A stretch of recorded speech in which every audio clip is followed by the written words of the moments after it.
doing that. All right, all right. Well, we're back to the campaign. We haven't played in a while. We've been getting kind of lazy, but which is fine. I mean, we don't have to play every week. It's not like life depends on it. All right, so basically, what I give the guys a little little backstory on their encounter with very eccentric old merchant slash sorcerer. Let me turn off the music. Can't hear it. Let's turn that off. I'll plan to turn that off, dude. Uh, okay, there. All right, so I gave the guys a little brief story. Last week, the guys had to get a material. Well, not that week. 2 weeks ago, the guys had to get a material component for the spell, which is the portal of time. Um, and let me give the guys the link to that because they're gonna if they give a shit. All right, today's gonna be a pretty much a fast game. This is gonna be the finale. We're done with the third age.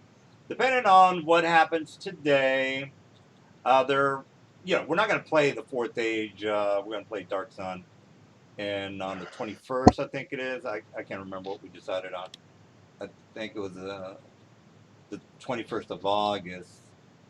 No, was it September? The 20th of September, I think. Well, the guys can fill me in. I'm not exactly. Whenever they feel like playing, we'll play. All right. So basically, the guys went to the merchant house of merchant building of Mr. Montgomery, merchant slash sorcerer extraordinaire. His buddy, which is Mr. Blackstaff. The guys know all about Blackstaff. Very prominent mage from the Archmage from the Forgotten Realms. Now, the guys already know. Okay, a little backstory. I'm not gonna spend too much time on the backstory. Anyway, the whole planet of Torel is going to be being destroyed at the moment. They're they're trying to stop the doppelgangers from basically taking over the whole planet, and these guys are trying to uh, stop that by going back in time with the help of the players. Now, the reason why these players were chosen because they're hardcore of the hardcore, and Blackstaff kind of said, "Hey, these guys are the ones we want to recruit." So here's what's going on. The guys show up at the at the merchant's merchant store. They do a quest, which is the oil of timelessness. They got it from one of the bad guys that is in this area. Mike, I'm sorry, guys. It's how I forget about stuff. Where are we at right now? I mean, I should know this, but Oh yeah, so to use the trap or teleport through time, you need oil of timelessness and some kind of flower that's been grown in untouched dirt. And he had the flower but didn't have the oil, so we went and found someone with the oil and got the oil for him. oh, okay, okay. Also, the guys are in Grenoble, which if you guys don't remember, it's a very long. I mean, there's lots to do in here, but we're about to stop the whole game. Anyway, so they're in Grenoble, the place where all the evil get together and plan out their evil misdeeds. This guy has a store here, by the way, so he can get into the know what the hell is being planned because somebody has to be a spy for the good guys, and I mean the Mr. Montgomery is technically a good guy as well as his buddy, which is Blackstaff, and they're here to kind of figure things out. So they do the quest or they do the mission. They come back. They got the oil. Mr. Blackstaff shows up, and I give him a little backstory, hey, he shows up and says, hey, how you guys doing?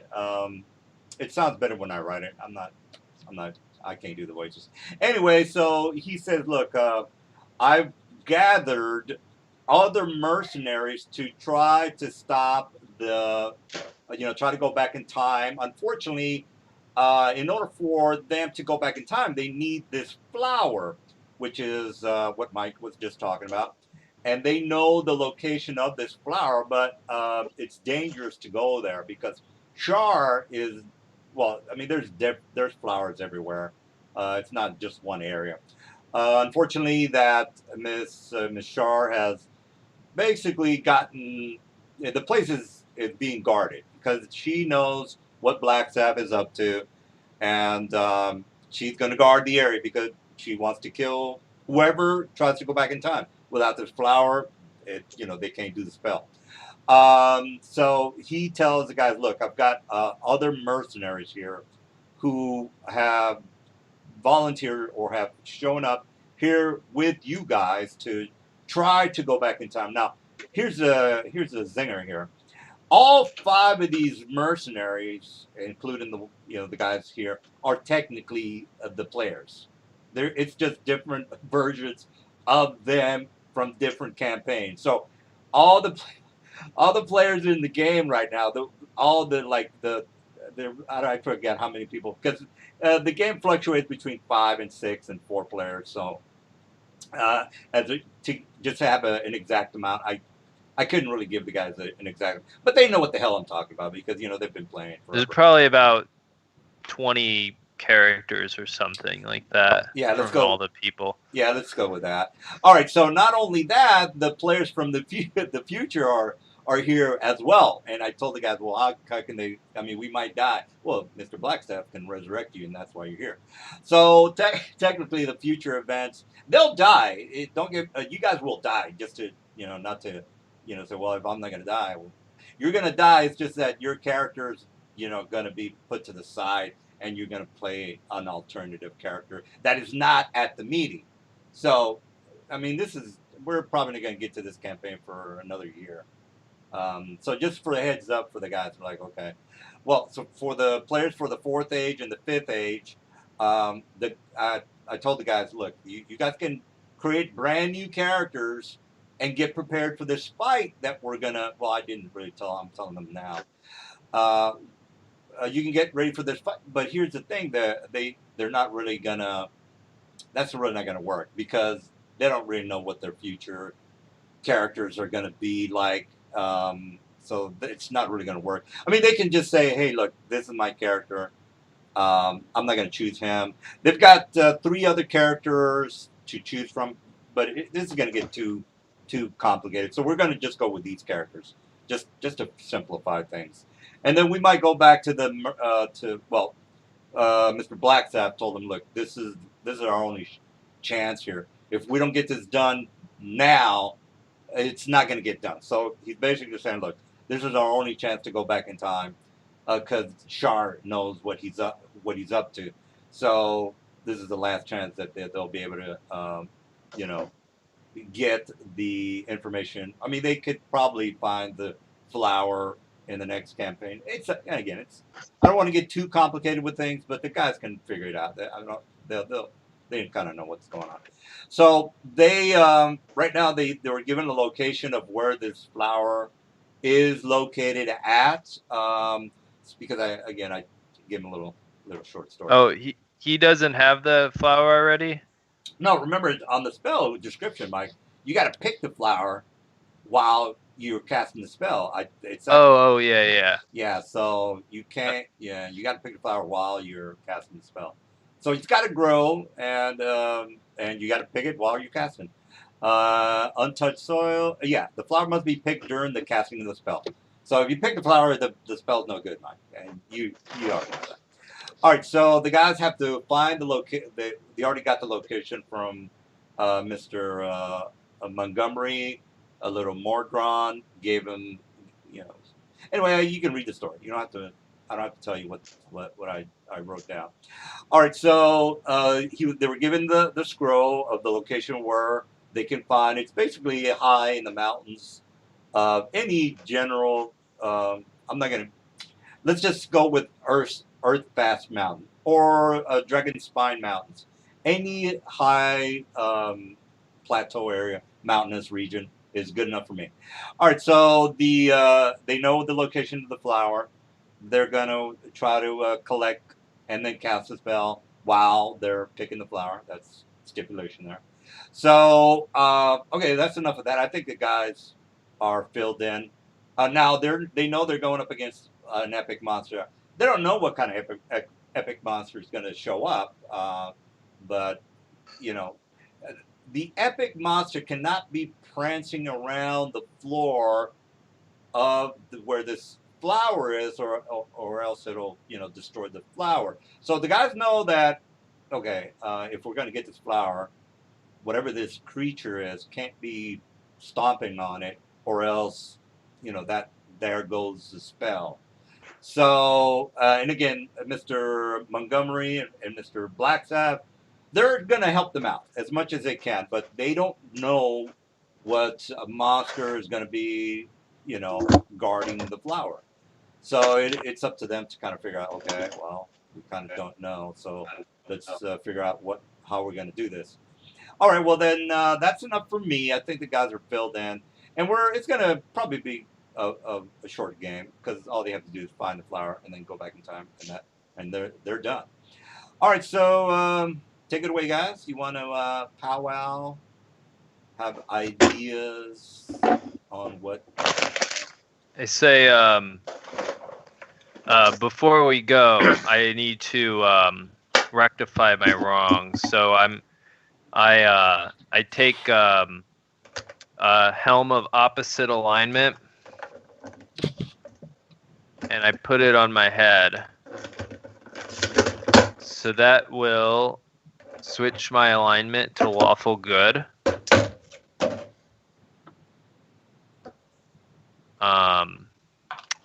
Because it switches both my you said I was chaotic evil before, so if I switch it, it's lawful good.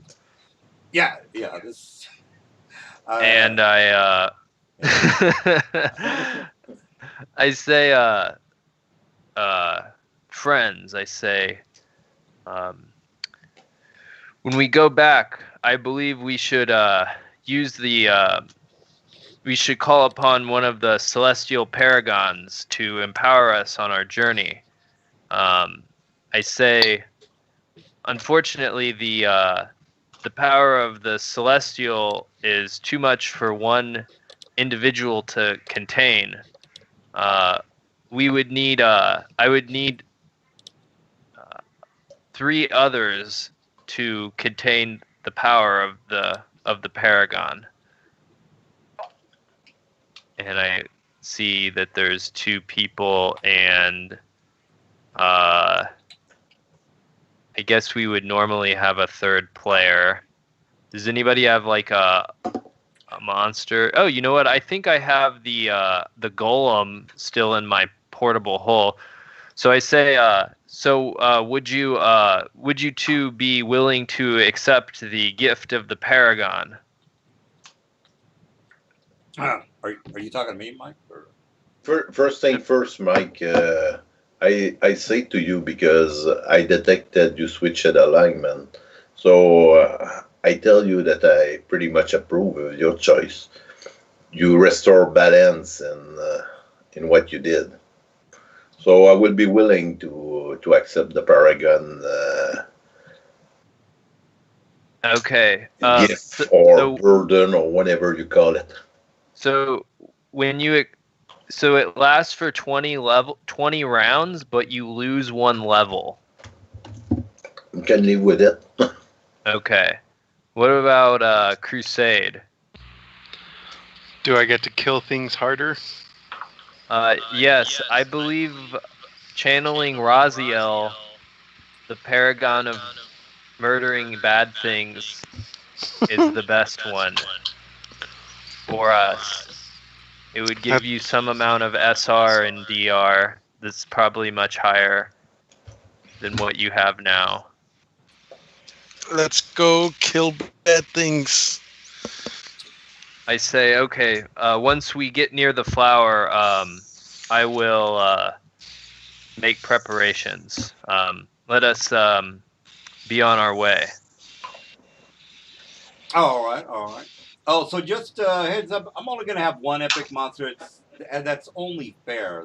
It's not fair to have like 4 or 5 of them. That's not cool. So just to a little heads up. So, Mr. Blackstaff, he puts both hands on your shoulders, and he kind of pats you on both shoulders, Mike. And he says, "Well, this is going to be fortuitous for all of us if you are successful in going back in time." And he gives you like a little note saying that because he doesn't really go back in time that often, Mr. Mike. So he wants you to give him a note in case you need help when you go back in time. So he said, "Look, just look me up when you get back, and then just give me this note, and I'll try to help you as much as I can. If you are in dire straits, I'll be a good contact." And then Montgomery says he kind of, he takes his pipe out and says, "Unfortunately, I've been here for thousands of years. I don't think you need to come back here ever again. But if you do remember me, just remind me that while you're here, because I won't know who you are. Because again, you're going back in time. He doesn't really go back in time that often either. So, do you guys have anything else for them? Also wanted to mention, if when you go back in time, and we do continue that campaign, you guys are going to have the choice of like saying, well, I'd like to experiment, or I'd like to know what happened to the fourth age because I'm here. I mean, I'm in this meeting, so apparently I'm pretty hardcore and something. Anyway, we can Yeah, still so there'll be another timeline with the fourth age. exactly. That's what I'm getting, right? Yeah. Yeah, exactly. So, yeah. So, actually, you know what, Mike? If you are successful in stopping the doppelgangers, if we go back, if you guys decide to go back in time, then we're not really going to do the fourth age because everything's cool. You fixed everything. Oh, okay. Yeah. So, just a heads up on that. All right. Well, I think you guys are ready to rock and roll. He tells you the scroll. You open up the scroll. You read the scroll. You see a map of the Earthfast Mountains, and then Mister the merchant shows scries in the pool of scrying. He shows you pretty much a general area. The place is mountainous region, sort of windy. Now, if the wind kind of ruffles through the grass and affects the flowers, that's not being disturbed, guys. So, I mean, wind is not, it's not gonna. If you guys are gonna give me bust my balls for wind, I'm just gonna let you know right now, wind is not disturbing. Okay, so just a heads up on that.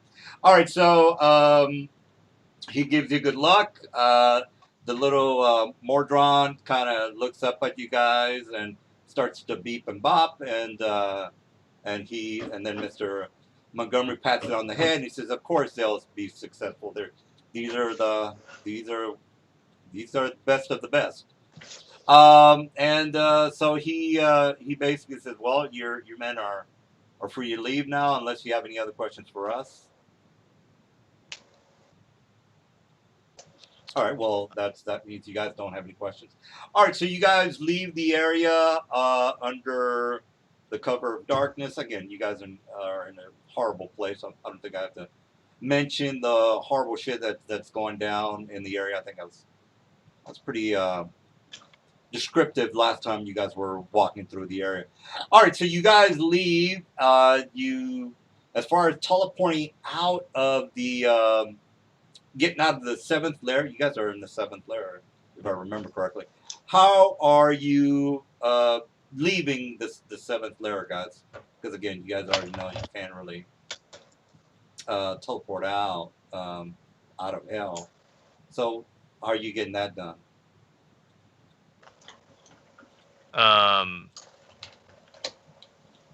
That's a good question. We could. Well, shoot. Could we? Well, there is a Take- way. Take a boat. Is there a portal that goes back to Avernus and then we just leave from Avernus? Well, technically, you know what, guys? I'm just going to mention. Doesn't Gate, if I remember correctly, doesn't Gate get you out of anywhere from hell? Am I not right on that? Because Gate is, I think, the only thing that can. Gate does, but Gate doesn't. Asmodeus doesn't let Gate work on the lower levels out. He only lets it work on the first level. Oh, okay. Well, now that you bring that up, we kind of need. Hopefully, you can come up with a real fast way to get out of the seventh layer. So if there's a portal from here to the first layer that Montgomery would have, because he obviously goes in and out of here all the time, then we could go there and then Gate from there. Oh, okay. Well, that's that's a good segue there, Mr. Mike. All right. So before you leave, he says, "Look, you're gonna need this key. This key will get you from here to Sigil. From Sigil, you can you're not gonna have any problems teleporting." And he kind of takes his. Oh yeah. Yeah. Sigil portals are a thing too. Yeah. Yeah. So it gives you one of the keys that he said, "Look, just kind of hold this up and rub it against the one of the portcullises down." You know what? I guess we can do. Well, I'm going to give you guys an option. Do you want to make it a thing to where you have to try to make it past, make it to the gate? Or do you guys like, you know what? We kind of want to get this campaign over with. Why don't you just put us in the mountain, and then we'll just go with the mountain thing. Again, it's an option that I'm giving you guys. You know me, I'll give you some crazy mission, or if you're like, we kind of have to wrap this up, Mr. DM, which is cool. I'm like, yeah, I'm cool with that. I'll give you guys. I'll let you guys decide. It'll be an interesting story, but Yeah, so if we do go and run into something on the way, I could level up again. I'm not sure if who else is in that position. Yeah. Or if you guys want to go just okay. So yeah, let's maybe what do you think, Crusade? I'm not against another level. Oh, okay. Yeah, so let's maybe do the thing where we walk to wherever it's at, and then we might have a random encounter. Okay, yeah, that'll work. All right, so he said, look, this is going to be down in one of the lower regions of the. Let me put you on the map over here again. All right, let's just look at this area here. All right, so he's. Let me just put. I'm just going to put an X on where you guys are at. Let's just say you're on this level, all right? And he basically says you got to go here where the circle is. So he said, he basically said, look, you're going to take an alley, make a left, make a right.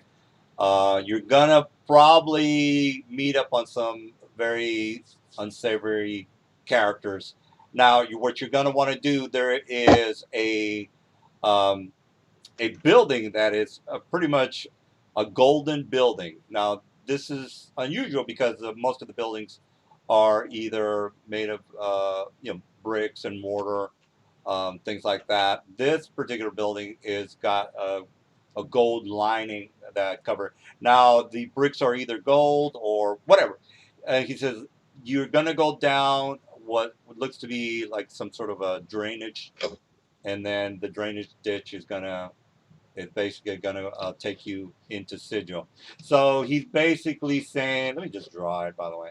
So let's just say this is the building. All right.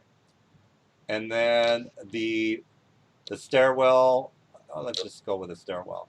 It's going to go this way, and it's going to open up into this door or portcullis. All right, so you guys getting this? This is a building. This is ground level. You guys are here. All right, so you're going to see the gold building. I'll just put the G. And then there's going to be a stairwell that goes down into a portcullis. Rub the key again. Well, actually, just use this key to open the portcullis, and you're gonna go through into sigil. All right, so yeah, that's simple enough. All right, guys, that's technically it. He said, look, you're gonna maybe meet up on some unsavory characters. Do what you got to do.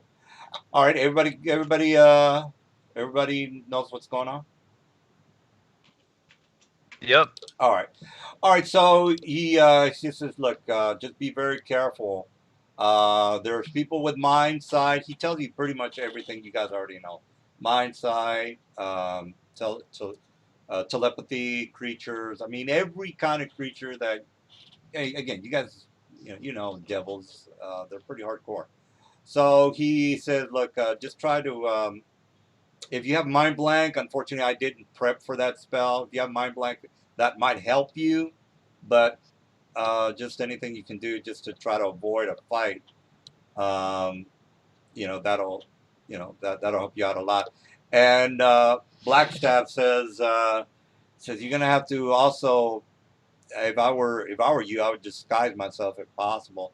Although the devils would have true sight, they wouldn't be able to discern anyone with a disguise. A physical disguise is not magical. It's just you being able to, make it past some of these people that might want to give you a hard time. This is out of character. Yeah, you guys know, hide, disguise, ability. So what happens if we get in a fight in Grenopolis? Oh shit! You can't fight in Grenopolis. Yeah, you're right. I'm sorry. Uh, yeah, you might not get in a fight, but you would be prevented from going through a doorway that might be guarded. And then Mr. Montgomery says, like, I usually don't have any issues, but I know not to. And then he basically he does a disguise. He kind of turns around and does a disguise, and he's got like a plus. Let's just say he has a plus 45 to his disguise roll, guys. Says, and he does something that takes a while. Okay, I'm not gonna. You guys don't have to sit there and watch him disguise himself. So he does a disguise which is really high, and he looks just like like an average. A pit fiend would be. Yeah. No, pit fiend's too damn big. So a devil that is medium size. Just a devil that is. He looks like one of those. Ice what devil. are they, like the dealers? Yeah, the humanoid looking with the tail and all that stuff. Yeah, exactly. I know what you're talking about. Isn't that a Azuri? Azur? Well, you guys know what it is. Or I think it's ERU something like that. MUYI. Anyway, if you want to look Yeah. at Azami. Azami. Yeah, Azami. Yeah. Well, regardless, guys, it's a devil. I think a harvester devil from Fiendish Codex or Tyrants of the Nine Hells. I know that. Yeah, the guy that owns the Grenopolis, he's a Azuri or whatever it's called. Well, actually, let me just now that you got me all curious about that, Mike. And we're not in a hurry, guys, so I don't think it's. Let me just Grenopolis is Bator. Give me a second. I just want to. Nine Hills, God, Dis, Tadland, Styx, Amadeus, is ruled by. Second there. No, that's not it. Grenopolis is ruled by Benzuri. B-A-Z-Z. He's an archdevil. Okay. Well, it's one of those devils that looks sort of like a human. You can look it up if you want. So regardless, Mike, he turns around, or guys, he turns around and he looks like a really, you couldn't really make a good spot check to just discover that he wasn't one of those types of devils. All right, so he basically said, look, you're not gonna. It's against the law to. It's against the law to get into fights, but you might be prevented from going through, which in that case would probably get you thrown in jail if you're, if you mess with the wrong people. So again, you're not gonna be killed or anything, but they are gonna wonder what you're doing here, and you're not a devil, and you're probably going to be thrown in jail, if not taken out of the city and murdered. Now, because again, you can or be killed outside the city. So just because it's against the law to get murdered in the city, which it does not happen, you can be escorted out of the city and then be murdered. So he tells you that, Mr. Mike. So he's giving you like a big clue as to how to avoid the problem. It's up to you guys whether you can beat my spot check. That's you guys. If you just like want to, just like, hey, let's try this. It might be a better option for us. You still get experience. You guys know that because DMG says if you. Yeah, we could maybe try to bribe him too. It's a good thing we have someone that's got a stupid, crazy spot check. Well, the spot check is not really going to help you guys. They're going to be doing the spot check to see that you're in disguise. If you're saying, hey, let's try the disguise way to get out of here. Again, it's really up to you guys on how you want to do it. So, tell you what, why don't you go through what you're going to do, because I can take you out of the city and murder you. So, figure something out. Let me take a whiz, guys. I'll be right back. Yeah, let me just make a really good disguise. Well, what's your before I just kind of wanted to hear what the hell you were gonna do. Is your disguise? You've been putting points into your disguise? No, I haven't, but I can use spells to gimp the check. Oh man! All right, well, do what you gotta do. That's why Black. Let me think. I don't think I have a. Isn't it untrained? Isn't disguise untrained? Yeah. I somehow have a miscellaneous +4 to it. Why do I have a miscellaneous +4 to my disguise? Skill. That's a good question. Skill list. That's a good question. All right. Well, here is disguise. Yeah. Mike, if you wish, I have the spell wish. I can wish us an incredible disguise. Oh, you know what? You know what? We can just all use that mask. Mask of misplaced auras. Yeah, but they've got true sight, Mike. So that. Yeah, but it beats true sight. It's like it's from a city of Sharn, City of Towers, the Eberron book. Let me look it up. I'll give you a page. All right. Well, let me take a whiz. I'll be back.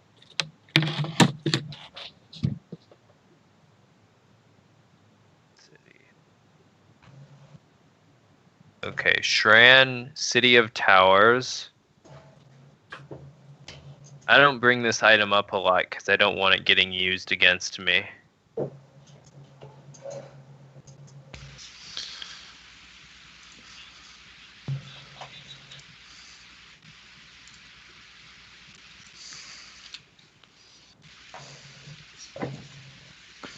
Page 169.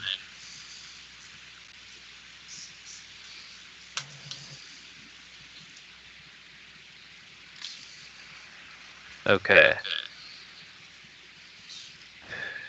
It's the Mask of the Misplaced Aura. So the Mask of the Misplaced Aura creates a false identity that can stand up to any form of magical scrutiny. It says, true seeing reveals the physical appearance of the false persona. So when any form of divination is used, it says when the mask is created, it's invested with a specific persona, including physical appearance and alignment. When any form of divination is used on the wearer, it instead reads the false persona. This includes spells such as Discern Lies, which are usually set to read false.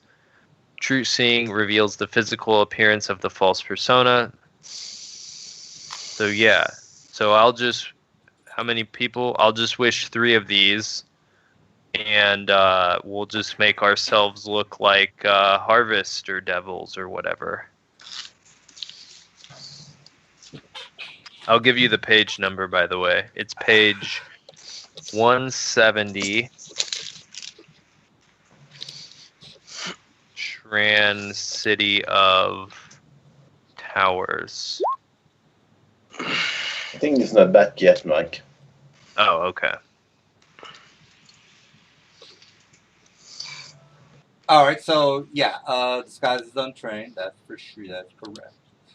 All right, well, all right. Well, let me put you on the city, on the streets, and then you guys can tell me what you're doing. So, city map. Yeah, this is a good map. I mean, it should be more hellacious, but you know, hey, I can't find any good hellacious map that don't look like Doom. So let me put you on the map, and you guys can make it to the area in question.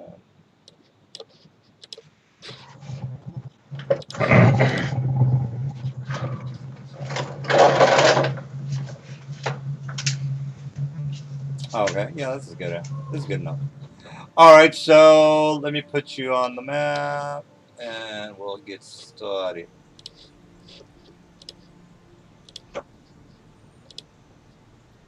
Oh, by the way, did you guys figure out what you're gonna do? Because you're. Yeah, we're gonna use 3 masks of the misplaced aura to look like harvester devils or whatever. Okay, what about the elephant? I don't. You guys don't have that, right? Oh, he's not a guy today. Oh, okay. All right, so that's it. Yeah, you can't really get disguised the elephant. Yeah, I don't know who the elephant belonged to, but okay. If I'm missing one of your companions or your pets, just let me know. All right, so let's just say that the entrance to the area in question is over here.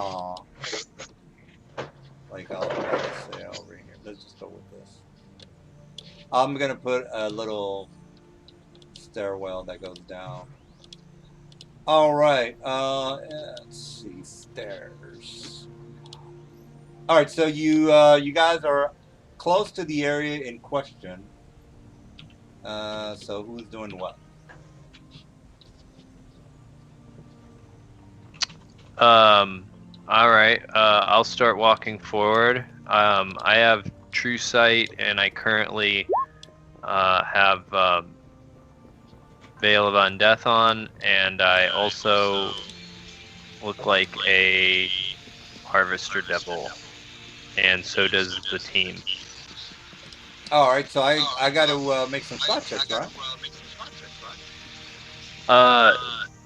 Well, you can make a spot check, but this mask makes us look exactly like a Harvester Devil. It's not a skill.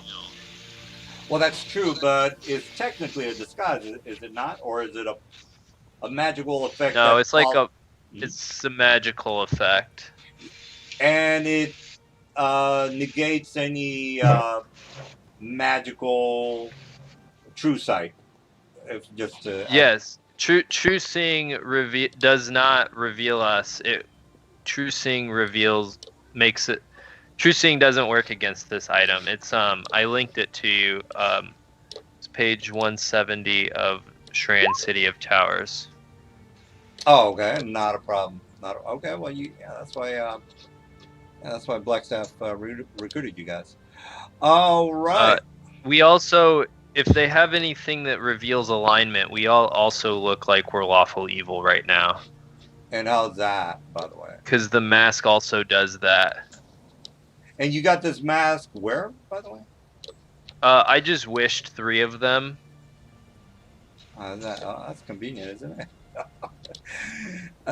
You know what? That's what wish is for. For Dark Sun, there is no. Gonna have to stop that shit. No. You guys, hey, if you fucking wish. Hey, man. well, we're level 23 and XP doesn't matter anymore. So. That's true. Yeah, but wish is pretty hardcore. All right, so you guys are basically you're traveling through the area. It's like there's buildings and things. You see a couple of Hellcats. Whether they have sent, whether they can. Well, you already told me about the alignment. True side doesn't work. Okay. Well, you guys start moving towards the area. One of these guys kind of bumps into you and says, "Hey, mate, can I have a word with you for a second?" I say, yeah, we're in a hurry, but what is it? I always respect my elders, so we're lower hierarchy than this guy. And then he says, we've got a meeting that we have to attend. We're trying to get as many people as possible to go to Troel in order to pose as basically as mercenaries for the good guys. But we need as many people as possible to infiltrate some of these rebellious humans. In order for us to be able to do that, we're going to need as many people as possible to infiltrate them and then kill them in the middle of the night. So we're needing your help. So come and follow us. Is it towards the portal up ahead? That was where we were headed anyway.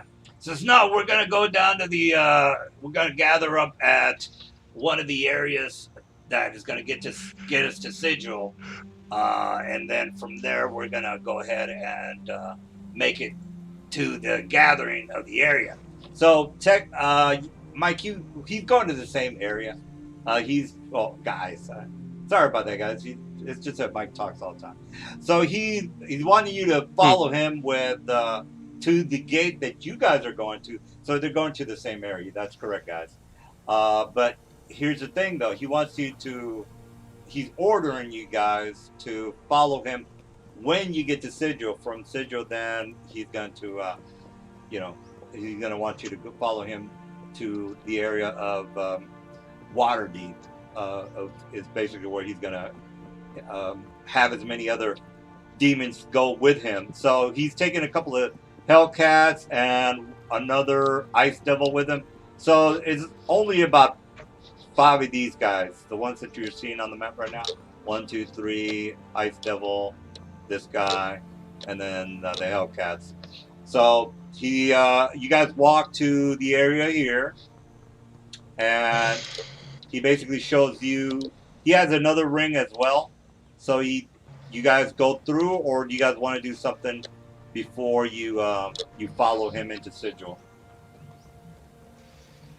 Can I see with my arcane sight what his ring does? You mean the ring that is used as a key to go in through the door? Never mind. I thought you were saying he had a magic ring. No. Do you guys want to? I'd say we Mike. just go with the guy. Yeah, I'm sorry. What Mike. do you guys think? I meant key. Oh, okay. All right, so Pascal and Jason, I think you guys just want to follow him through with them? That's going to set us back on our main goal, isn't it, though? No, we're going the same place, which is go to Sigil and then go from Sigil back to Toril. Okay. I'm fine with it also, Mike.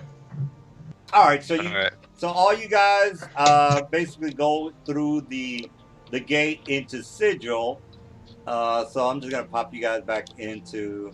All right, so as soon as you get to Sigil, by the way, he puts in the key. All you guys go through. You're back in Sigil. I don't have to describe Sigil to you. And then he tells you to wait here. The cats are kind of like waiting, with you guys. And while you guys are waiting, I I have something to do when we step through. After we all step in, I'm gonna kill all these guys.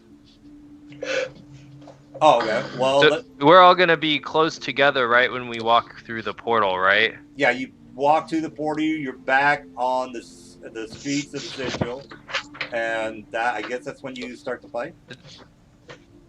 Yeah, yeah. All right. Well, let me put you on the map. You step through the portal. Let me just copy and paste you guys, and then you can. I'll just put you down here. Are we all like? Oh, okay. We're all down there. Okay, let me. I'm lawful good now, guys. So I'm not. I have to kill devils. That's like the rule, right? Well, yeah. I mean, you are. Okay, I was just explaining to people. All right. All right. So he basically tells you to wait there. Again, they don't know that you guys are, who you don't say you are. So I'm not gonna fuck with you until you start some shit. So, who wants to roll initiative? I'll roll initiative. Can you throw up the tracker, please? All right. So.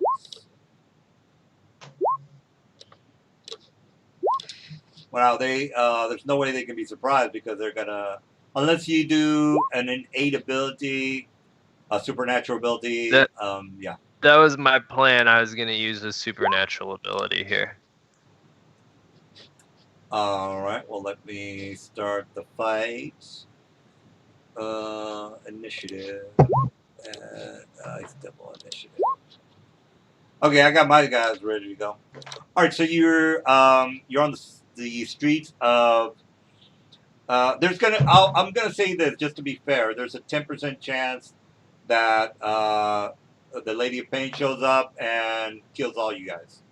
So just you know this. You know that you can't start shit without there being a probability of the Lady of Pain showing up and just stopping all this shit from happening. And this is 10% is pretty low. So just a heads up, Mike, before you start your shit, you know this. Yeah, I mean, there's a good probability that she won't show up because there's fights in Sigil sometimes, but there's a good chance she's just walking by at the moment, Mike. All right, so Mike, you know that. Oh, do I see her anywhere around? She could be turning the corner, so you're taking your chances. Oh, okay. All right. So I utter a single powerful symbol of the word of creation, and my body erupts with holy power that shaped the universe, and all creatures within the radius take my current hit point damage plus 50. This guy is just a bearded devil that's just walking, and you're gonna get him too. Everybody in that circle, I would assume, is being affected. Am I not correct, Mike? Yeah, except my friends. Oh yeah. What about this guy who's just minding his business? Is he evil? Well, yeah. This is what he looks like. Oh, if they're evil, then they're about to take 252 damage. Okay. Well. Oh shit. Okay. No save or anything? No save. Okay. Wow. Now, normally this would kill me, except I had turned it into a supernatural ability with a feat. It does have spell resist. Oh no, it doesn't because I turned it into a supernatural ability. No, they just all take 252 damage. That's. I'll link the spell so you can check it out. Yeah. So you're just gonna be walking around, just killing everybody, I would assume. Killing all the evil people. I'm lawful good now. It only affects evil creatures. Mike, I'm not sure he will like you better in good than in evil. It says you die, Mike. What the hell, bro? Yeah. That's the abstinent cost. So because it's a supernatural ability, I don't have to pay that cost. Where is that ruling for that, dude? What's going on? Yeah, 1 second. My wife's trying to get me to start a Zoom meeting. I'll find the giant in the playground where it talks about it. Giant in the playground. Abstinent costs.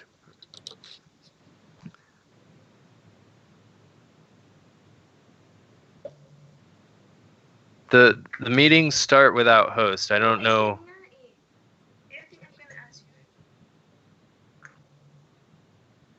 Okay. Did it start?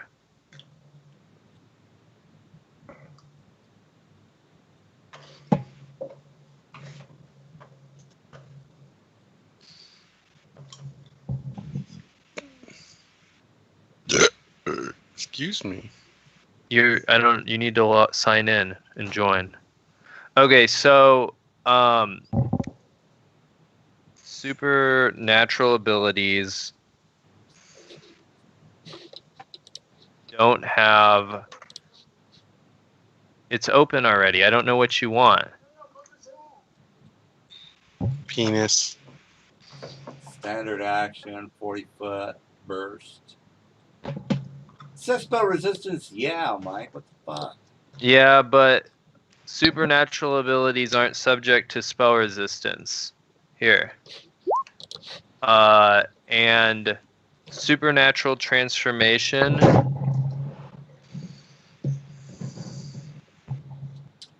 Maybe You're gonna need to reschedule the meeting. I'm logged in and it says the meeting started. The meeting started. I don't know what to do. You're logged into the meeting. Yeah. Okay, so supernatural transformation is a feat that changes a spell-like ability into a supernatural ability. It's from Savage Species. The Archmage,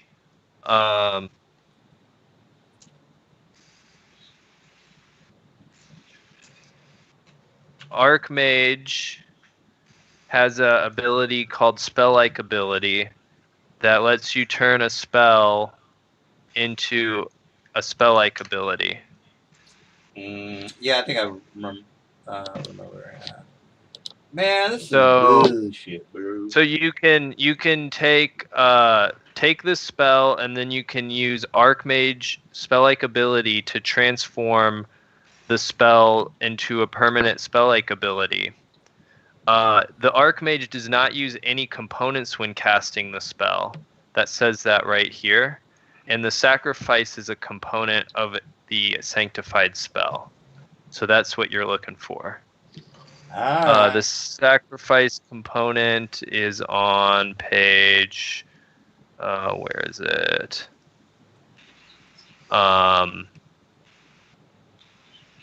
Okay, yeah. So components is sacrifice is a component. It's on page 89 of the Book of Exalted Deeds.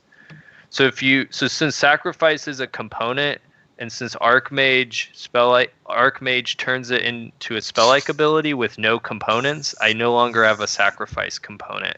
And since I used supernatural transformation, it no longer has spell resistance because supernatural abilities are not subject to spell resistance. Man, busting my balls, Mike. All right, well, I'm gonna hopefully the Lady of Pain comes here and fucks up your shit. All right, so let me roll that. All right, I will say that you here comes the roll. That's all I got to say on that. Okay, so 1 to 10. All right, well, she's not around, bro. All right, well, Jesus, man, no spell. What was the damage, bro? It's 258. Oh, good. 48. Good. All right, well, good. Some of my guys. Okay, this guy's dead. All right, I'm legitimately putting some damage on my boys. One of them makes it though, barely. All right, that one only has 180. This guy's got 180. This guy over here has 243, and this guy is not dead, but takes a shitload of damage. All right, so let me minus 48. God damn it. minus 148. All right. 248. 248. Yeah, 248. Sorry. All right. Well, he's still alive. He's still alive. All right. Well. What about these guys over here? Yeah, they're dead too. You're killing. I mean, they're technically devils, so it's. Yeah, I'm not gonna make a thing out of that. All right. Well, everybody's dead. All right. So, this is a surprise round. Jesus, you're probably gonna do that shit again. All right. Well, let's. Hellcats are dead. This is the second round, by the way, guys. All right, good. I rolled a 13. Mr. Mike rolled 11. You're gonna die, bro. All right. So he is gonna have to. Okay, and then you're gonna say, well, how does he know I did it? Well. Well, he would know I did it because it was a giant explosion of like white angelic energy from me. Yeah, but you look like basically like a he devil. splooged his angelic energy. Oh yeah, that is true. He might not know what's going on. Telepathy would be able to kind of know that you're doing an abracadabra in your mind, wouldn't he? Oh no, I don't. I don't have any abracadabra anywhere. Well, I mean, you have to concentrate on doing the spell, right? I mean, or think about the spell. He would know what you're thinking. Am I not right on that? I don't think so, but you can attack me if you want. I'm not really. Well, I mean, because I'm gonna throw this shit out at you in the future, so we need to get a ruling here. All right. So, yeah. So telepathy lets you talk to somebody, the person can talk back, but I don't think it can read thoughts. Okay. Good point there, Mr. Dude. God damn it. Give me a second, man. I got to figure out a legitimate way to kill Mike. Devils. The aboleth mucus. Jesus. Well, he doesn't know it was you, so I got to, because I know Jason's going to fucking be the judge over here, give me a hard time. I don't think so. When a person stands there and then suddenly they're all engulfed in angelic energy and you get hurt. Yeah, but how does he know it's Mike, though? That's my question. I don't. Let's see. Give me a second. I just got to read the spell called. I think it's Exalted Fury. Okay. Resistance, it's a burst. It's literally a burst, so it comes from him. Oh, yeah, good yeah. call. It's a 40-foot burst. All right, good call, Mike. Good call, Jason. All right, well, I'm gonna be legit about this. He's gonna have to figure out. Well, he's seen it before. Let's just go with that. All right, so Mike, I'm gonna attack you because he kind of turns around. And he's seen the spell before, and it's from you're from the center of you, so he kind of says, "Okay." You see his face just get like in shock, and then becomes angry. And here's my full round on you. Hopefully, I can fucking do something. All right. To you. Jesus Christ! All right, there's my damage, bro. Full round on my initiative. Did I touch you at all, bro? Could you confirm that crit? Confirm. I think those all hit, but let me double check. Thank God. Jeez. I have a pretty low. All right, so. Pretty low AC. All right, so you can see which one's the crit, by the way. Is that the third? The 55. 55. The 55. Okay, that's 6 attacks. So if you go down. Well, I have Veil of Undeath, so I'm immune to crits right now. Let me add up this damage. So 15, 20, 23, 23, 19. Damn, he had 6 attacks. 30, 11, 17. And then I'm immune to the fort thing because I'm undead. And then that's 1, 2, 3, 4, 5, 6. Was that 8 attacks? Here's the stats, brew. Ow. Okay. I just need to know. So I have DR 15. So that is 38 damage to me. What the fuck, bro? I have DR 15 good and piercing. I assume he doesn't have a holy weapon. No, it's just straight from the book. There is if hit by the spear. Well, okay. Ortel. It's a fortitude effect, so I'm undead, so I don't have to do anything on that. Oh man, I should have had 5 of these buggers. Man, fucked me up there, Mike. All right, well he goes ape shit on you, Little Crusade. What's the plan? Alrighty. Let's see. 5, 10, 15. Move there. Let's go with the old reliable Divine Surge. I think it is. All right, attack of opportunity, bro. Ow.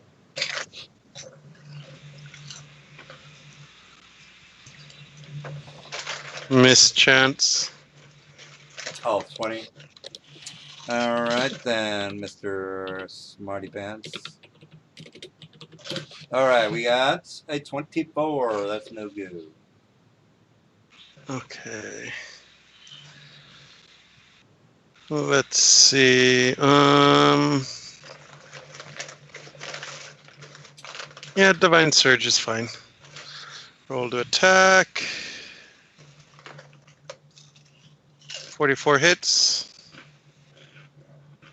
Correct. You got to make that fort if I hit you there, buddy. Huh? Make a fort save 30 or be slow for 2 rounds.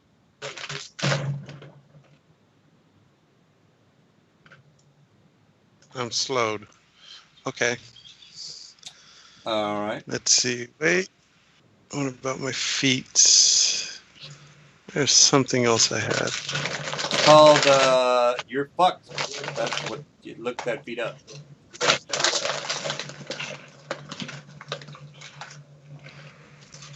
I'll find it later. I gotta roll my damage. I think it's 98. Well, if you're slow, doesn't that isn't slow just a movement and it negates your attack? I think it might be a movement or a standard. Well, okay, let's so look then it I up. do have to find its feet. Well, he moved, so there goes your... Slowed moves at half their... Slowed, they only get a single move action or standard action, but not both. They move at half speed, and they take -1 to AC attack rolls and reflex saves. Okay, I get to choose the movement or action, right?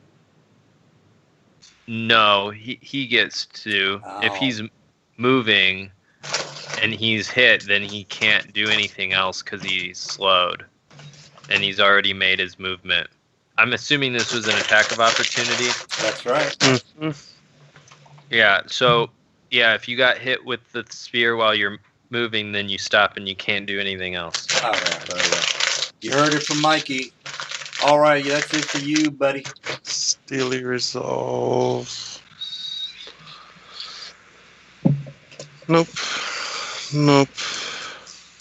Yep, that's it. All right, Mike. You're going to do your horse shit again? Yeah, I'm going to blow him up again. But this time he takes, because I have less hit points. Do I get combat reflexes? Let me check. This is supernatural ability, so it doesn't provoke attacks of opportunity. Oh, you mother grabber.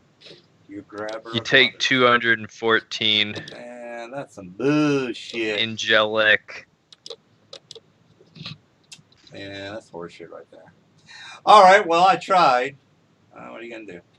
Should have had. All right, what's the CRs on these boys? The Ice Devil is 20.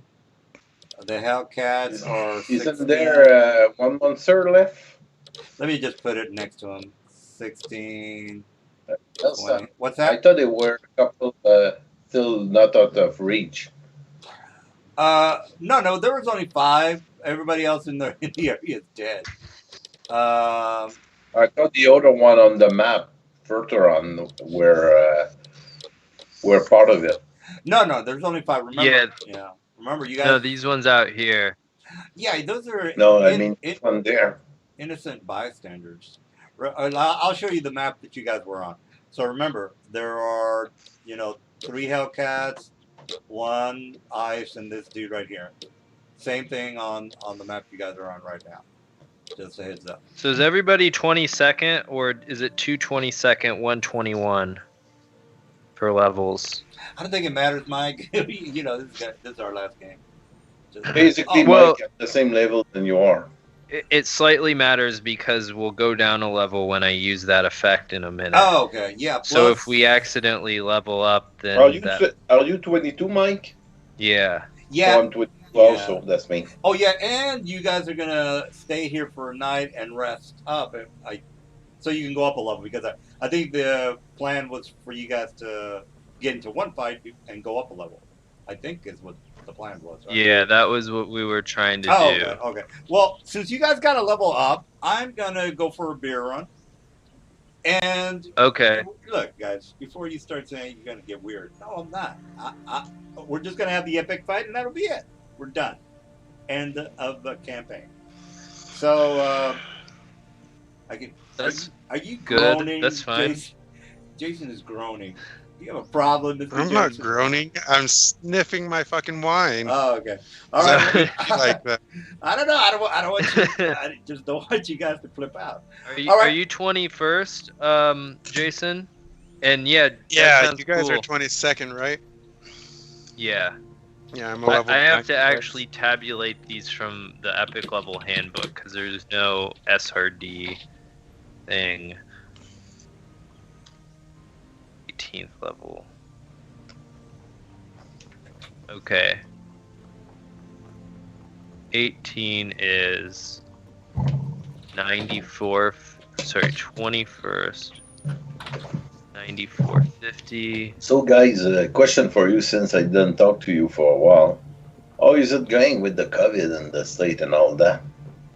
Like normal. Still busy with work. Just have to wear a mask everywhere. My work stopped letting people come back because there was too many cases. And my friend got it. He ended up being fine. He just had a very mild case, which is good because he's like morbidly obese, so he could have pretty easily died if it, progressed like it has with a lot of people. But yeah, in general, like, I would say when you go out, like 20% of the people aren't wearing masks around here.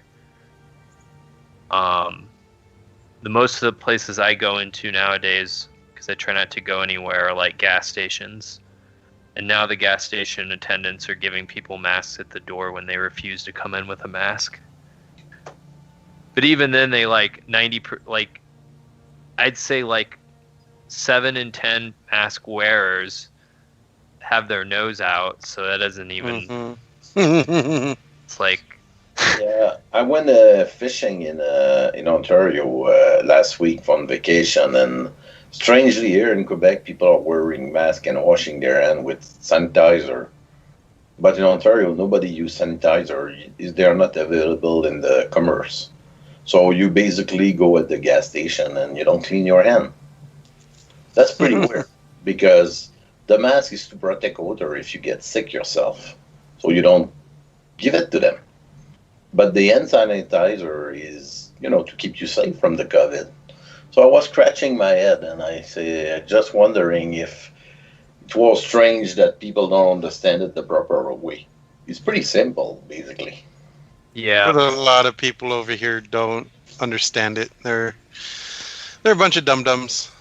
I was talking to a friend of mine, and she did a degree in history and all that. She just finished reading an history of pandemic in the area for the past 200 years in the area in Quebec and Canada. And And basically, when in the past there were pandemia, like people were against the wear of the mask, like the Spanish flu in the beginning of the last century. So people thought it was their right not to wear a mask. It's funny when you look back and say, oh, how could people be dumb like that? But they didn't know, scientific fact and all that. And germ was not in a fact by that much in that time. But now in 2020, you just wonder, and it's a fact. It's like a vaccine will save your life. And, like tuberculosis and other diseases like that were mostly eradicated from Earth because of vaccine. Still some people that say, no, no, no, it's not good. Yeah, so if you read the history, there is in San Francisco, there was back during the Spanish flu pandemic, there was actually an anti-mask league, and they rioted over repeated attempts to enforce mask policy, and like epidemiologists doing studies in the ever since have determined that cities without anti-mask league had less Spanish flu deaths than cities that did have them. So yeah, I don't. Around here, I think the impression I get from a lot of people is they're like, even if they think it's an issue, they're like, look, I'm not gonna let it run my life, and I've had the flu before. It can't be that bad. Yeah. That's The only bad thing about that, Mike, if it was only, you if you act stupid and you die from it, it is what it is. But sadly, if you act stupid and let's say I go to your place and your wife dies. Yeah, you infect all these other people. Yeah, so that's the problem. That's if the stupid were dying from it. Not that I will not care about it. It will. Yeah, but at least it would have been their choice. They would get what they sowed or reap what they sowed. But yeah, like there was a case in Texas where a guy thought like that. He got it, and then he ended up infecting, I think, his father-in-law, and then he died. And then he wrote an op-ed a few weeks ago about basically trying to tell people, take it seriously, because, even if you don't think it's that bad and you make it through, you could accidentally kill somebody that you love. And I don't know for you guys statistic, but so far what they get here, it's 8 million people statistic. 22% of the people that get the COVID are people working in the health system. That's pretty tough. Yep. Yeah. 9450.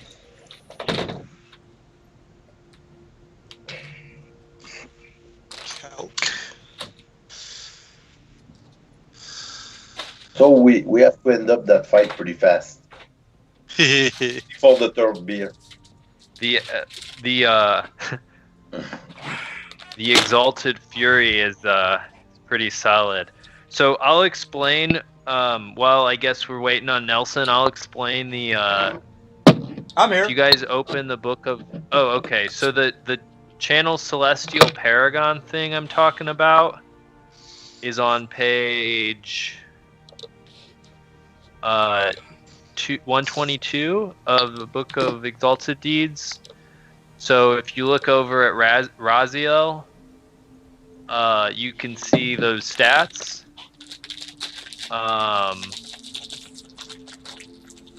Nobody is a charisma caster, right?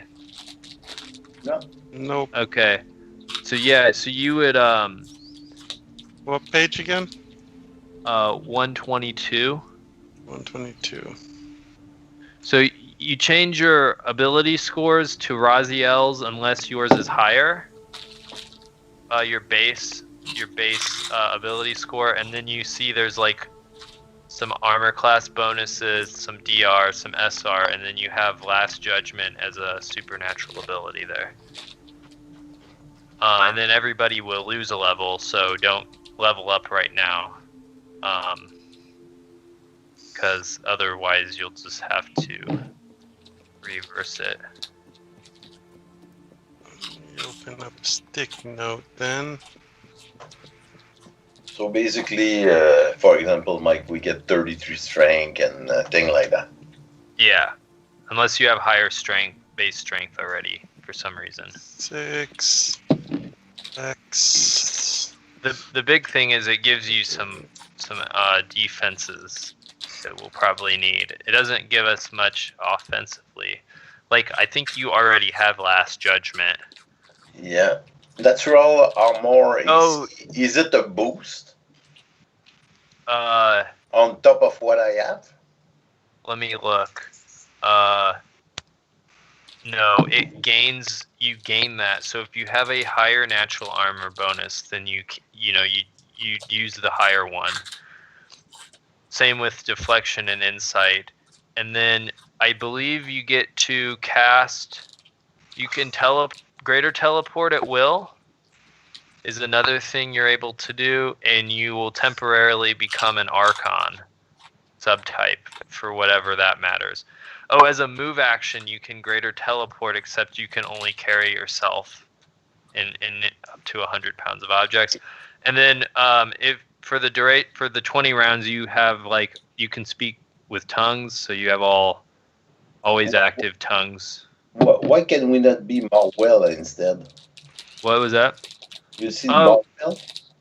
Let me look. Do you like Marwell better? Time stop? Yeah, we could do Marel if you want to do Marel. Yeah, her DR is better too. Let me just check the save.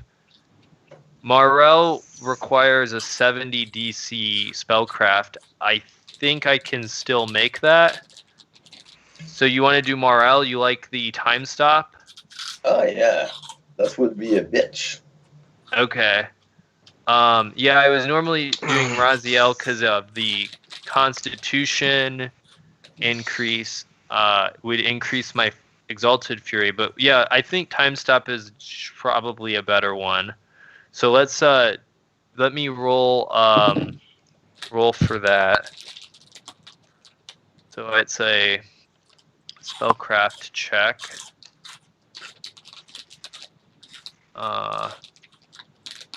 What is? I will use Guidance of the Avatar and Moment of Presence. I think Moment of Presence maxes out at 20. It might max out at 25. Oh, it maxes out at 25. Okay. One Guidance of the Avatar, or you are really I got it. Okay, yeah. So I actually have a high enough one to pick any of them. Bless you. Okay, so Morel, we would temporarily. I think Morel is an is it a Guardian L maybe? Oh, it's an Eladrin. Okay. So okay, so I rolled it there, and I guess when we get to the spot, I could maybe do the role play where we cast the spell.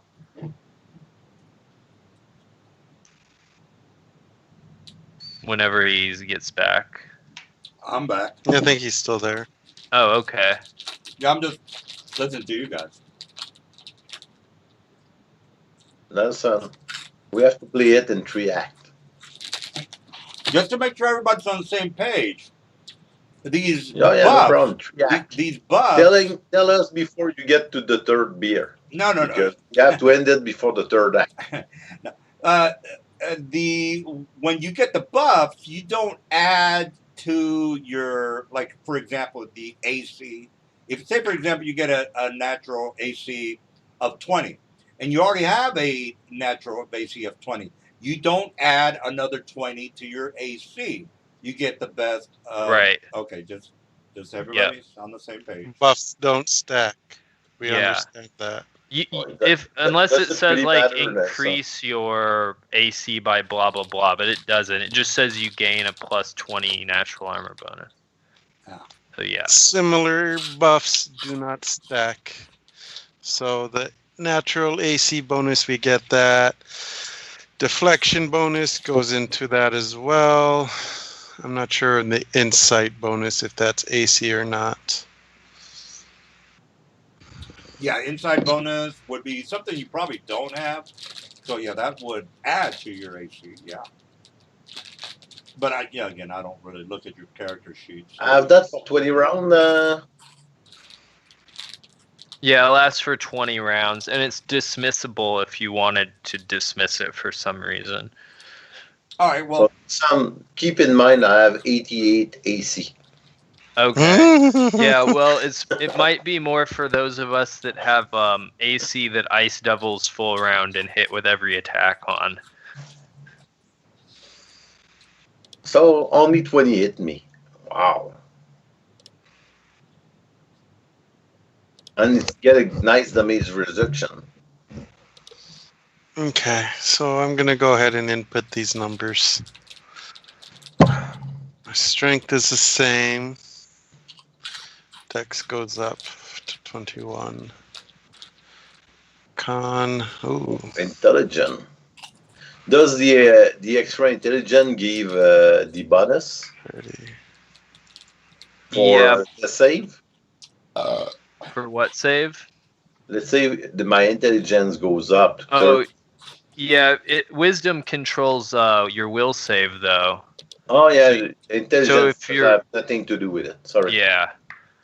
It will change your saves if the relevant abilities increase. Only intelligence and charisma goes up, but it doesn't procure anything. Significant.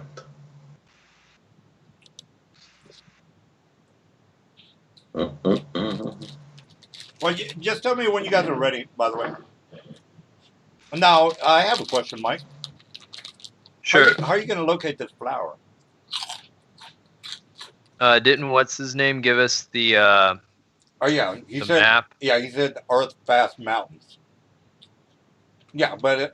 yeah. Yeah, you're looking for a flower. It's not like it's Google Maps, Mike, where, you can magnify... magnify the location. Oh, well, I have the what's it called? I have the thing for you guys. My will save is now my What's most the staff of save. divination? Staff of divination with all those eyeballs, prying eyes. That makes 20 eyeballs that last for 20 hours. Oh, 22 eyeballs, and they can see 120 feet, and they can just send them all over the mountain. Oh, I have discern location. So okay. Well, one of those two. Discern location, pinpoint to the place. You know the spell, Nelson? Yeah, used it before. It gives you an idea of where it is on the map, but it doesn't specify the location. No. Yeah, you used it before. Oh, it's not the same spell. Oh. This one, let me show you. Because I remember I think you were like finding it in the area, from what I remember. Maybe I'm thinking about the other spell. Discern location. A discern location spell is among the most powerful means to locate creature or object. Nothing short of a mind blank spell or the direct intervention of deity keep you from learning the exact location of a single individual or object. Discern location circumvent normal means of protection from scoring or location. The spell reveals the name of the creature or object, location, plane, name, business name, building name, blah blah blah, community, country. Instance define the no spell resistance and settiness. You want me to link it to you? I'll read it here. Yeah.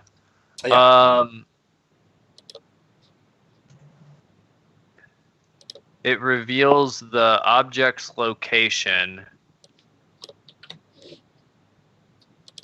Well, this might be an issue to... Oh, that's a creature. You have to have touched the object at least once. Oh. So prying eyes will do it. Okay. So I would make... Are you familiar with this one, DM? So I would make...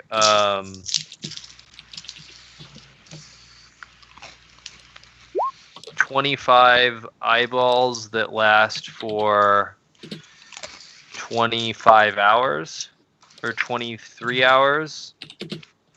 And they can see 120 feet, and I can see through the eye, or the eyes can come back to me. They stay within a mile of me, and then they can all come back to me and show me where the item is.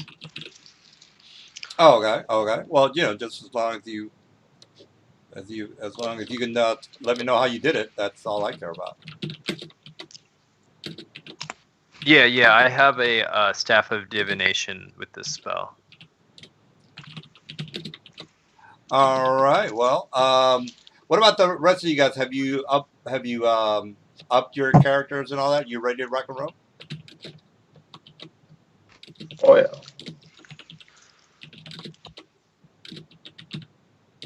Still got to buff my AC.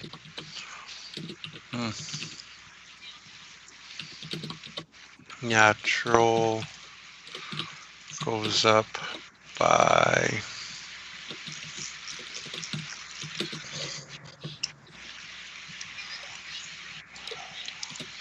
20. Oh yeah, I should probably 30. Oops. I just my guys are epic, so just just wanted to mention that.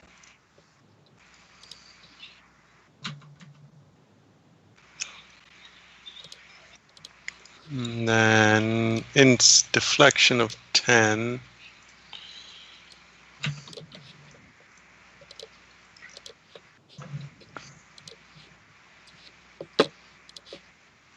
I lose the ring of protection plus 5, and this goes up to 10. More well, insight plus 12.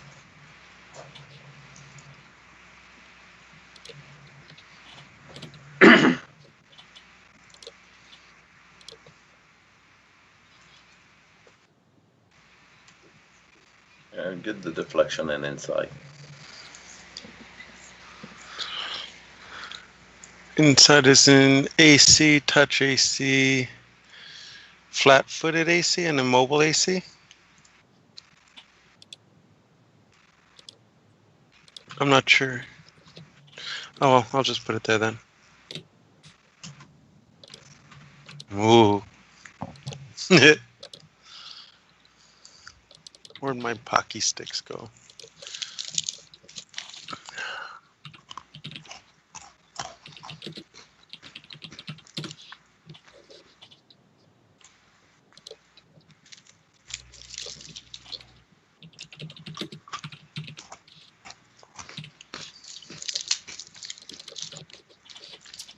All right, I got my guys ready to rock and roll.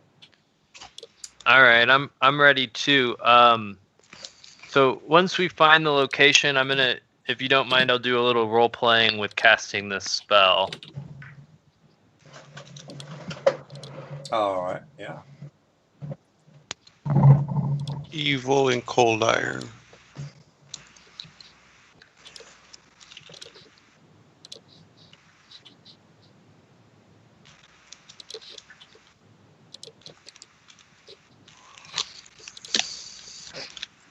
Yeah, so do you want me to do that now, or are you going to put us on the map, or how do you want me to do that? Yeah, let me go ahead and put you on the map. So, so you know that... Guys, I need a 5-minute BRB. Mike, you think you will be able to do your speech? Not that I don't want to hear it, but normally... Yeah, I can do it. Okay, we're recording it too, back. so you can watch it later if you're real interested. All right, well, let me put you on the map, by the way. So go ahead, Mike, if you're gonna... You guys make it to the location.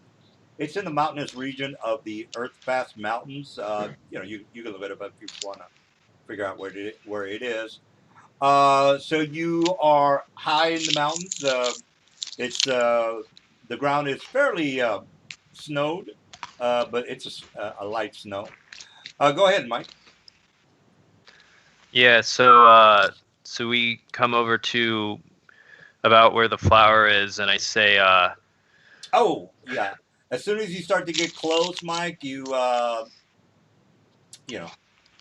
something might happen. So you don't get to the oh, yeah. I mean, you know where the flower is so because so I've seen the because I saw with the with all the prying eyes and stuff, right? right, exactly. So before you get to the flower, you already know the black staff already told you that the place is being guarded. Oh So yeah, you did. Okay, yeah. So before we get there, I will we I kind of draw out all the runes in celestial and whatnot, and I let me make the spellcraft DC. I begin chanting and doing all these other kinds of things, and I have a scroll that's 6 or 8 feet long. As I begin reciting from it, and the air kind of starts to glow gold, and I don't think I can't fail this. Yes. Um, and I begin chanting, and kind of motes begin to appear in the air, and the area begins to light up, and almost like a glade as the sunlight shows through. And I ask Morel, the Eladrin, what's her title? Queen of the Stars. I say, I call upon Morel, Queen of the Stars, to assist us in righting the wrongs of Shar and her ilk. Grant us your power, as we will give upon you ourselves to your service, so that we might stamp out this darkness and bring balance to the universe. all right. Do you have what's the casting time on that, Mike? It takes 10 minutes. Okay. Well, let me, because you are making a lot of noise. Well, not a lot of noise, but whenever you cast a spell, you have to say it in a somewhat of a loud voice. So I'm going to roll for encounter. So let's wait for Mike to, or Mr. And by the way, Mr. Mike, I'm going to roll heads or tails to see if your little speech is getting the attention of somebody in particular. And I'll wait till Pascal shows up. Because again, you do have to when you cast a spell, it has to be in a loud voice or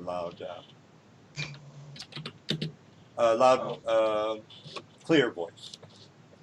All right, we'll wait for. You know what? I'll just roll right now, Mike.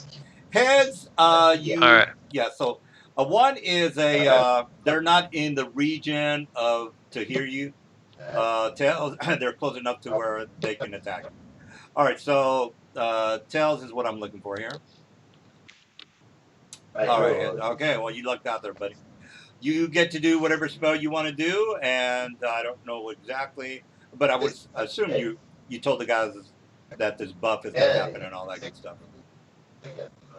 Yeah, so I guess she appears then. And do you want me to role player, or do you want to role player? How do you want to do this? Go ahead and do it, Mike, because I'm not exactly sure which deity you called on, but she's going to give you whatever you want because that's what the spell's for. So she kind of appeared like a skeletening globe of light appears. Thank you. Scintillating. I learned something new today. And she says, "I've heard your cry, and I've borne witness to the anarchy and destruction of that these times brought forth. I accept your sacrifice, and I will empower you with my being to go forth and right this wrong and destroy this abomination. And her form kind of we're standing in a circle, and she's kind of a globe in the middle, and she kind of separates into 3 subforms, blobs, and there's a explosion of light, and we kind of look at each other as our hair is golden and our skin is shining and our face is like fire, and I say, let's finish this. All right. Now, this particular deity, just for game knowledge, what deity was that? Her name is Morel. She is a Eladrin. She rules the Eladrin in the Court of Stars. So it lives on the plane. She's not a god. She's just a super powerful outsider. Kind of like Asmodeus isn't a god. He's a super powerful outsider. Who's the other one? Yeah.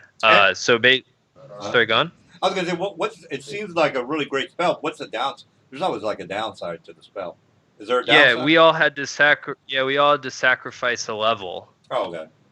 And yeah, that's the main deal. All right. Okay. Well, yeah, that's good. So the spell happens. You guys are not disturbed. She comes out and she tells you that she's hopefully with her help you can accomplish your mission, which is to go back in time. Well, find the flower technically, and then go back in time. All right. Well, here's where you guys. Let me see if there's a spot check that you guys are gonna have to make real fast. Give me 1 second. Oh, we got a spot check monkey. When Pascal shows up, he makes like every one of them. Yeah. Well, yeah, the spot check, due to the fact that there's a lot of trees around the area that you're at, it's going to be, it's going to be 30. Well, I'll just say 35 because we're getting to epic levels. So 35 spot check. He's probably going to make it, but regardless, So,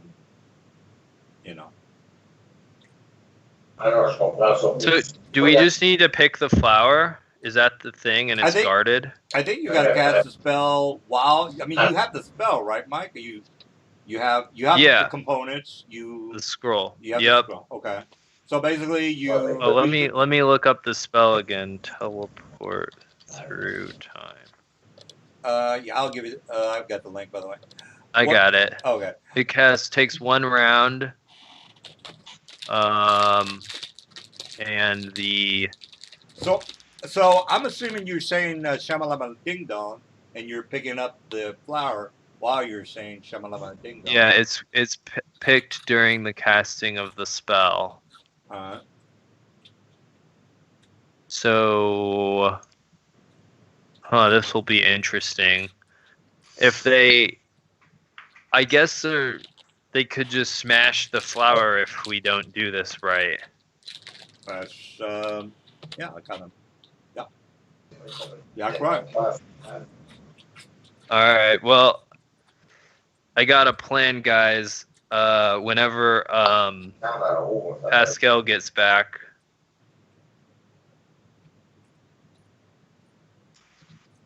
All right. Well, the plan better basically the plan better be you get to the flower before something else gets to the flower, or else you're screwed.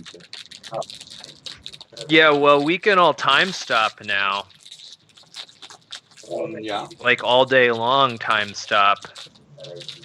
Well, that's true. I thought about that. All right. I'm going to go use the bathroom while whoever it is. I guess he's talking to his friend or something right now. Yeah. Yeah, go ahead. Oh, ouais. C'était longtemps, là. Là, ils vont faire moitié-moitié. Fait que je sais pas comment les classes vont virer pour ceux. All right, all right. Well, while we're waiting for everybody to show up, so this is going to be the last, the last session for the third age. Now, for a regular group, this might be of a challenge, but I kind of knew that Mike was going to do some horse shit like time stop.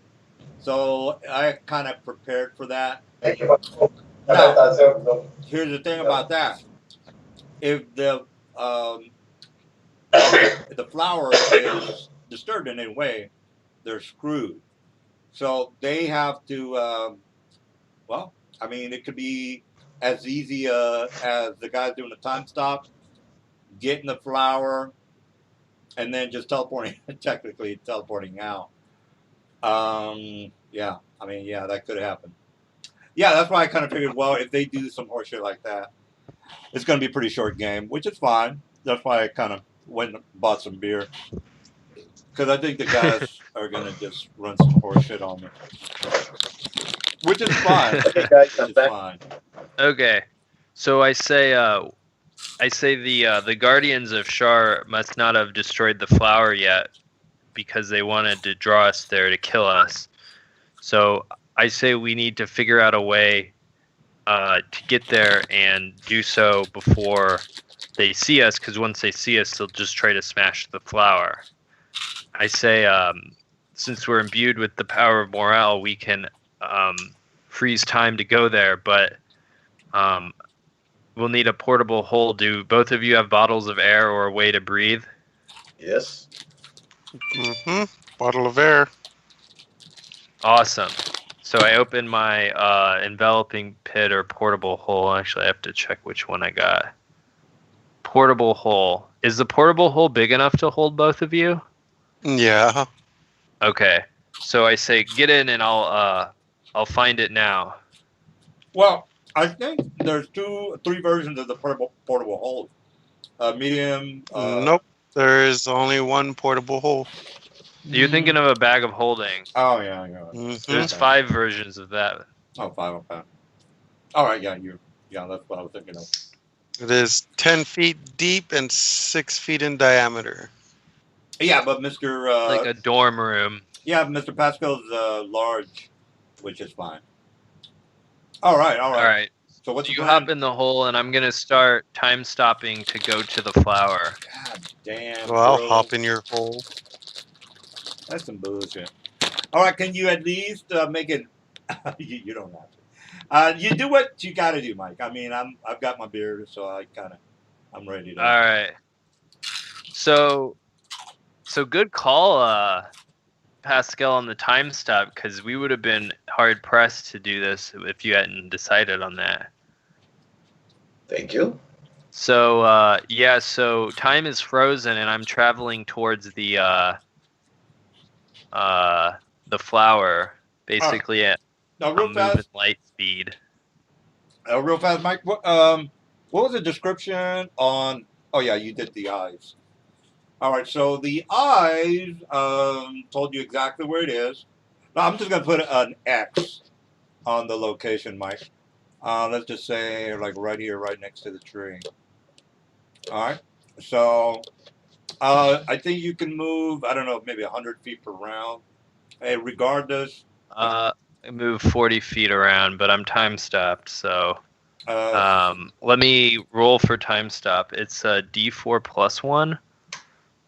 Okay, so 2. So I could move 80 feet. Oh no, for full movement, that'd be what? 80 is 1. 160 times 2. Yeah. Here, and then on the second one, I can do another. All right, as soon as times. Yeah. Actually, I got to go back 40 because I got to do here, and then I'll do another time stop. So that'd be another 4 rounds. So do I see something when I'm right here? Yeah, as soon as you start to get close, because you got a better angle once you're closer, Mike. you can see this swirling, what looks to be like a air elemental, like close enough to the flower, to where it could maybe hit you. But you've got time stop, so it's not really gonna do anything. Yeah, so I move here with one of the time stop turns, and here on the second time stop turn. Mm-hmm. And then I'll cast the teleport through time spell. Can you? That's what, I was about to ask. Can you cast another spell while you're in the time stop? Is that, or you have to wait until the time stop is finished before you can? You can. However, well, let me just double check. I'm pretty sure you can. Let's look. Yeah, I think you can. Because I just thought about doing a delayed blast fireball on a time stop. Yeah, you can. Yeah, you just can't affect people. Like, I can't attack this guy right here, right now. Yeah.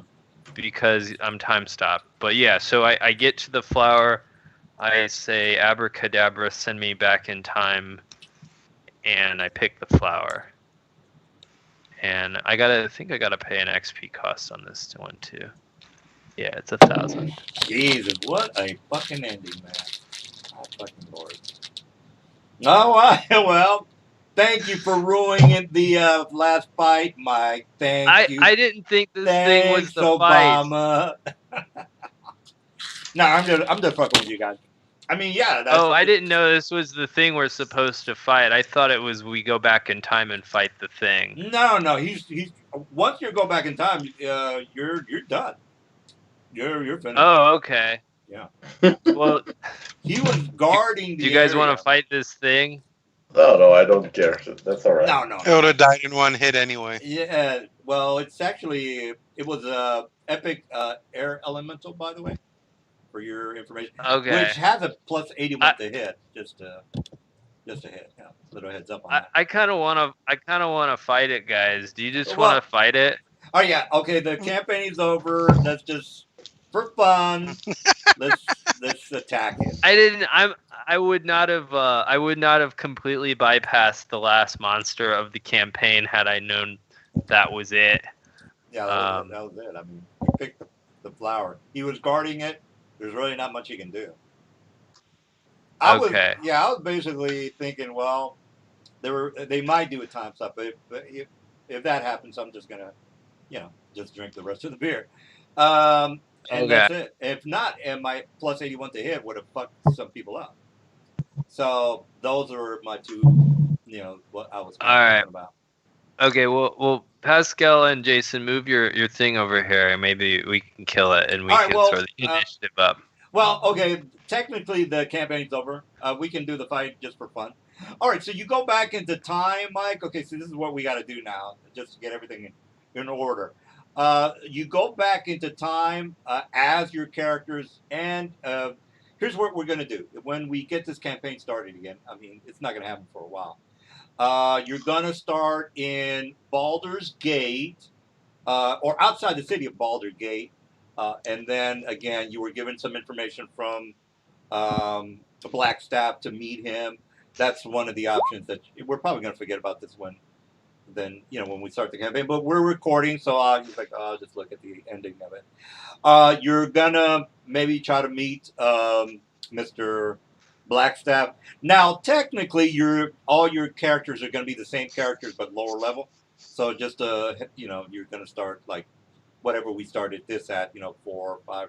I forgot what level we started in. And again, you're outside the city of Baldur's Gate.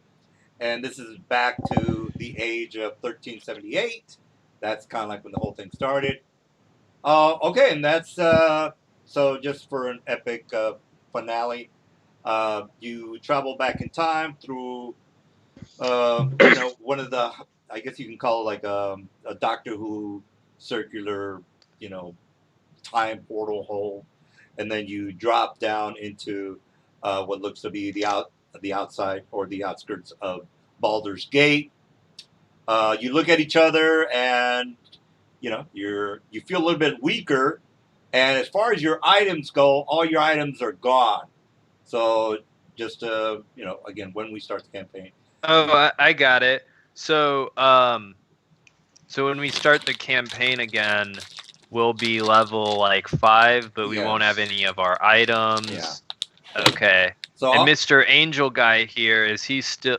That might cause some confusion as to how that's gonna work.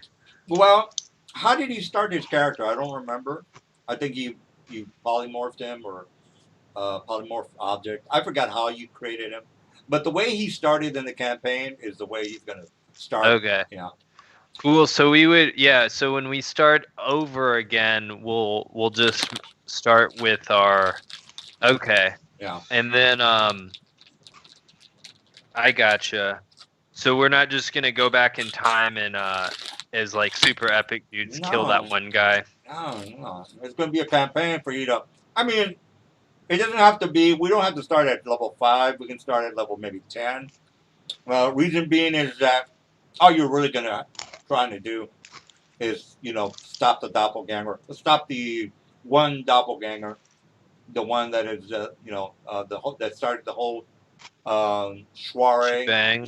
Yeah, and I think I talked about it last time we played, but again, this is not going to happen until after maybe the Dark Sun is over, so we don't really have to think about it. But for the description of the campaign, you guys do go back into and the other guys, whoever's going to play it, are technically with you right now. So again, once Silver, starts to get back, he's sort of with you right now, but he's not really doing anything. So he's also going back in time. And if we pick up an extra person, you can pick him up as a new character, and you tell him, hey, we're from the future, we're trying to do this, blah blah blah blah. But Mr. Silver is with you, and if the new guy bothers to keep playing the campaign, he'll be with you as well.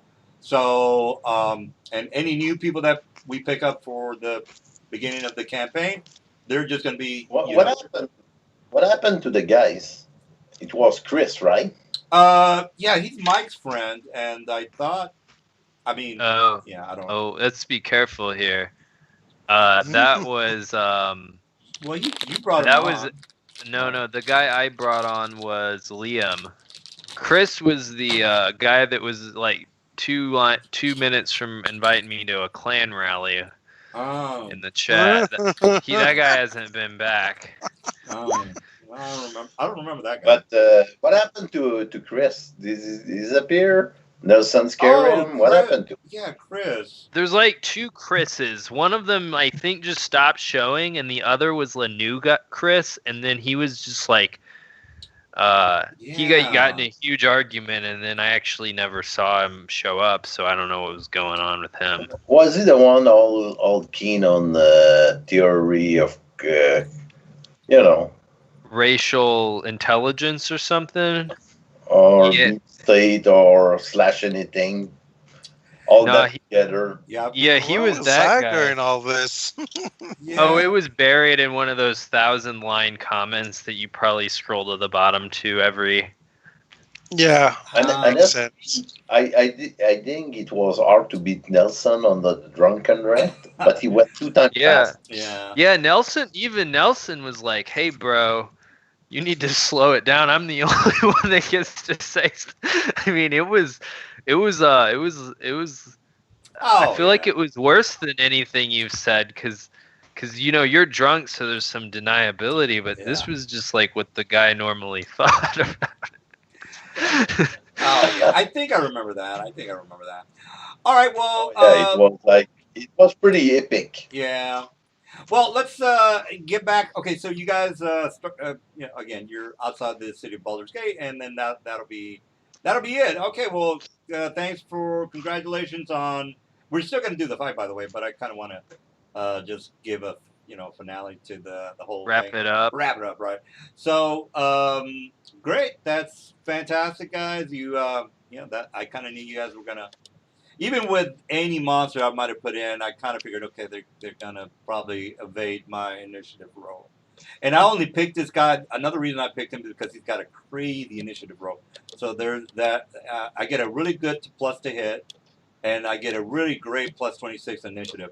All right, well, let's start the what ifs, and then let's do the initiative. Yeah. All right, so this is what I'm gonna. I'm make it legit, Mike. You start to move forward. Might be another. Might be another timeline where we maybe die. Well, just for fun. All right, so we move forward, and you see it. Then you make a spot check because he could probably fly to you and do a surprise attack, Mike. So okay. So do I can't make it. Check, Abby. Well, you're in the hole, Mr. Abby. You're in a hole. Yeah. So, I can't make the spot check. Where is my spot check? I mean, it's a 9. I got a 9. Can I make it? Can I see him on a 9? Yeah. Does the 14 see him? No. What about all your eyeballs? Yeah, technically, Mike, don't they get like a spot check?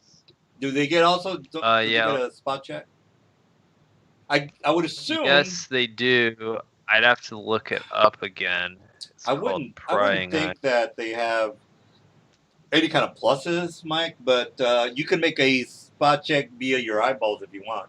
Because basically, what I would say is they get to. Oh, they do. They have a spot modifier equal to my caster level, maximum 15, and I don't know how many I got here, but I got like 20 some out of them. Oh Jesus! Does a 20 see him? I was gonna make it a 30, Mike. But you get a plus 14. Oh, okay. So there's technically you could, unless you're. I think you only have to roll. Well, I got 20 eyeballs here. So all of them. So eventually, one of them will find him. I think. Let's see. There you go. Okay. Yeah. All right. So you know that he's up here somewhere. Well, he's over there behind the tree. He's just kind of not really paying. Well, he's not really paying much attention to you now. But as soon as you start to get closer, he'll make a spot check. Or, I mean, you're out in the open, Mike, so he's gonna see you. So, but you know he's there. You know he's there. Okay, then I'll take out the guys from the bag before we engage him. All right. Do you want me? I can use my turn for that, and then I guess you get to attack me, right? All right. So wherever you want to take him out at, just if you want to put him. All right. Right here next to you, I guess. Yep.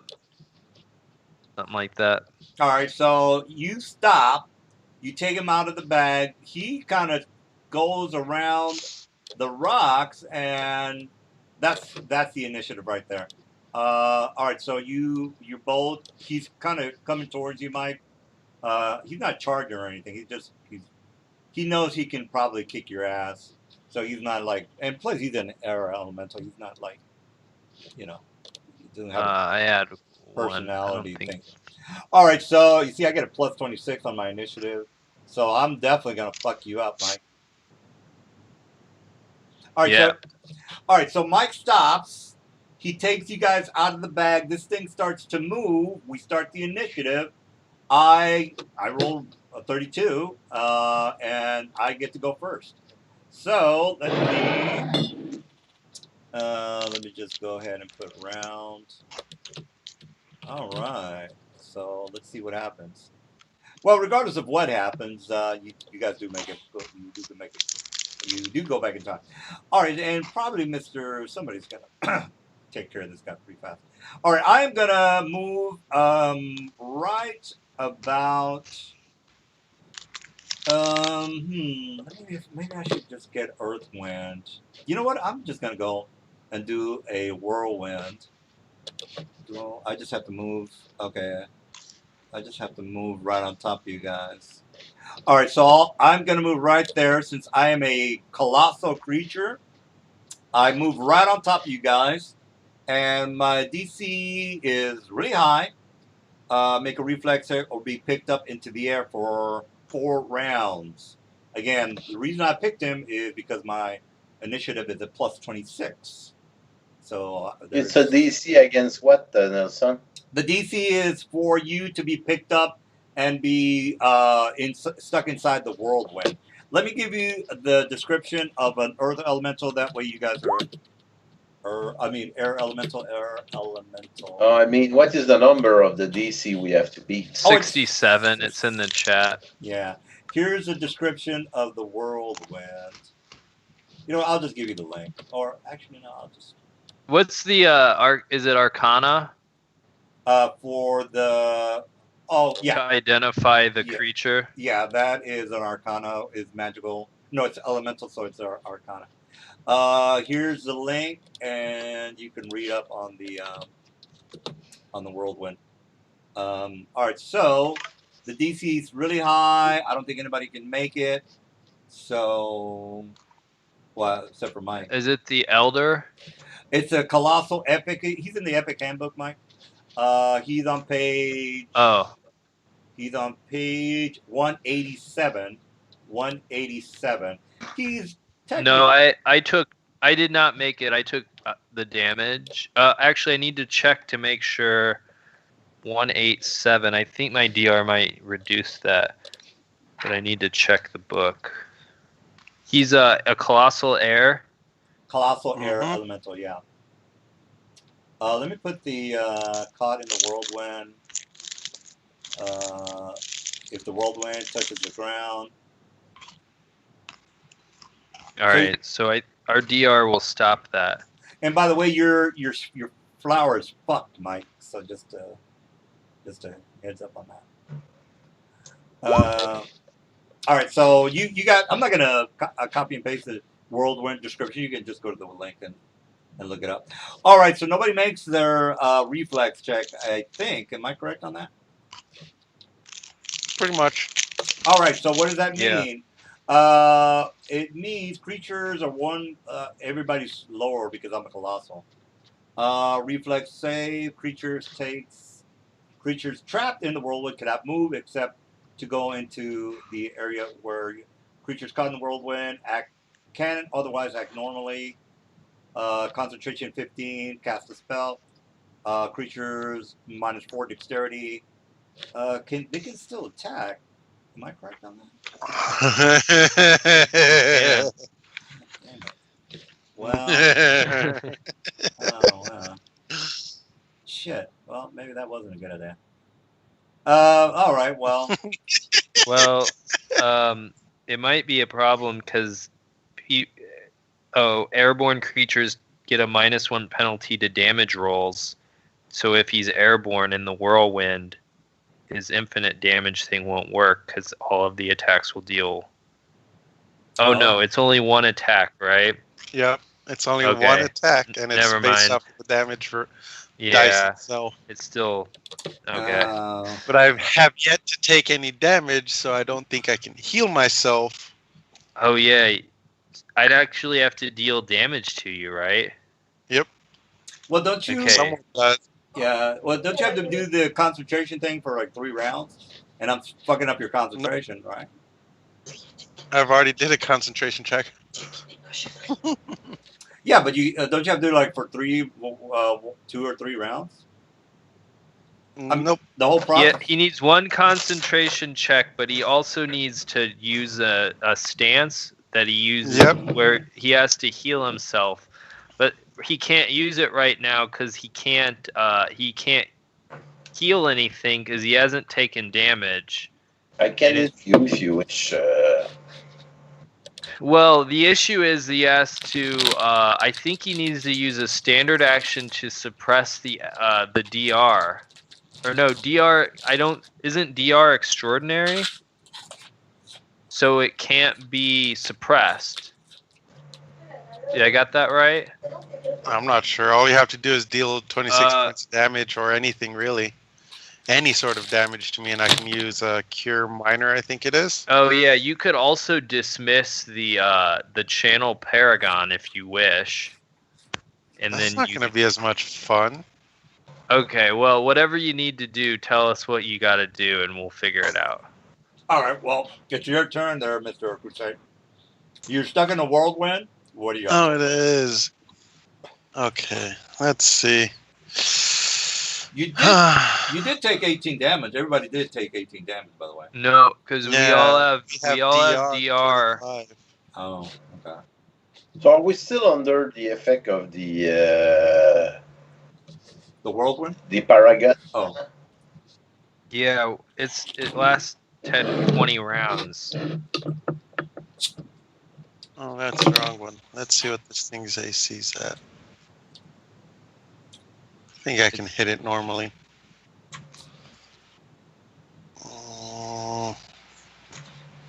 Oh, 35 over +8. Jesus. That's not bad. I think it might be errated. Check the it's the SRD Epic Monster. They changed the okay, what is it? An elemental? Primal air? Yeah, I can send that to you guys. You do have it, right? Oh yeah, it's DR10/nothing. Yeah. Oh, so it's just 10 over, not everything. Yeah. Here you go. Okay. Well, I can bide my time until I take some damage. But I'll still try to do a Divine Surge. Oh, okay. Crit. He's an elemental, so he's got elemental traits. They're immune to crits, right? Right. Mm-hmm. Roll 9 D8 plus. You got a DR 10, so 8. No, plus 7 because I'm airborne. So 40 points of damage. All right, 40 points minus 1,296. Good, thank you for that. All right, got it. Are you finished? Yep. All right, Mike, you're stuck in a whirlwind, which is concentration, screws up your concentration. I think it lowers the concentration by 10, if I remember correctly. Let me just. I don't know. I've got the cheat for that. Where is it? Concentration. Jesus, where is it? Concentration check is DC 53 to cast a spell. Yeah, but he's in rough winds. I think there's a adjustment for that. Concentration. Here we go. Here's a link. Here we go. All right, so there's a link.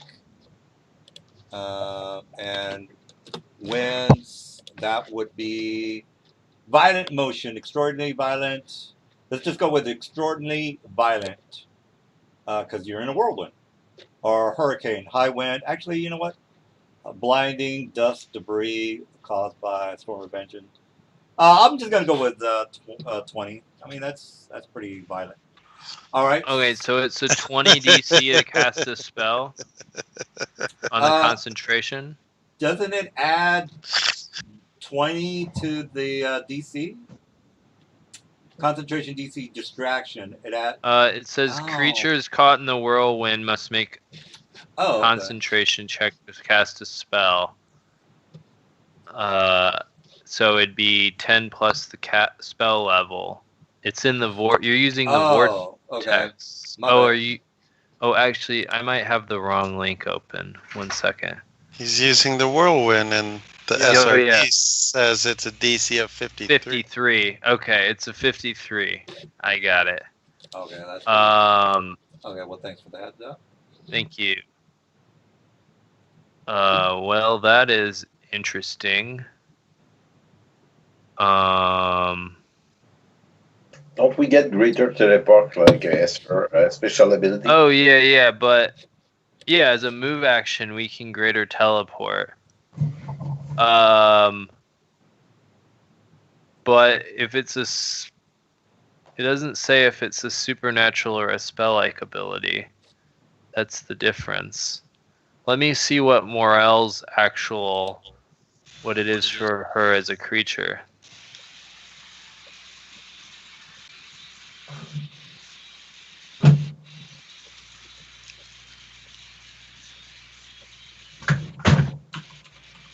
I think all Archons can teleport at will. Okay, it's a supernatural ability. So, yeah, a Paragon can use teleport at will as a supernatural ability. So, I'm going to use teleport as a move action. And I'll teleport right here. And then I will use, I will try to hit this guy with a ray attack. This is a plus my BAB. Are you not only able to make one action because we are in the whirlwind? No, I teleported out of there, and I used a move action to do it. So we still have to attack, right?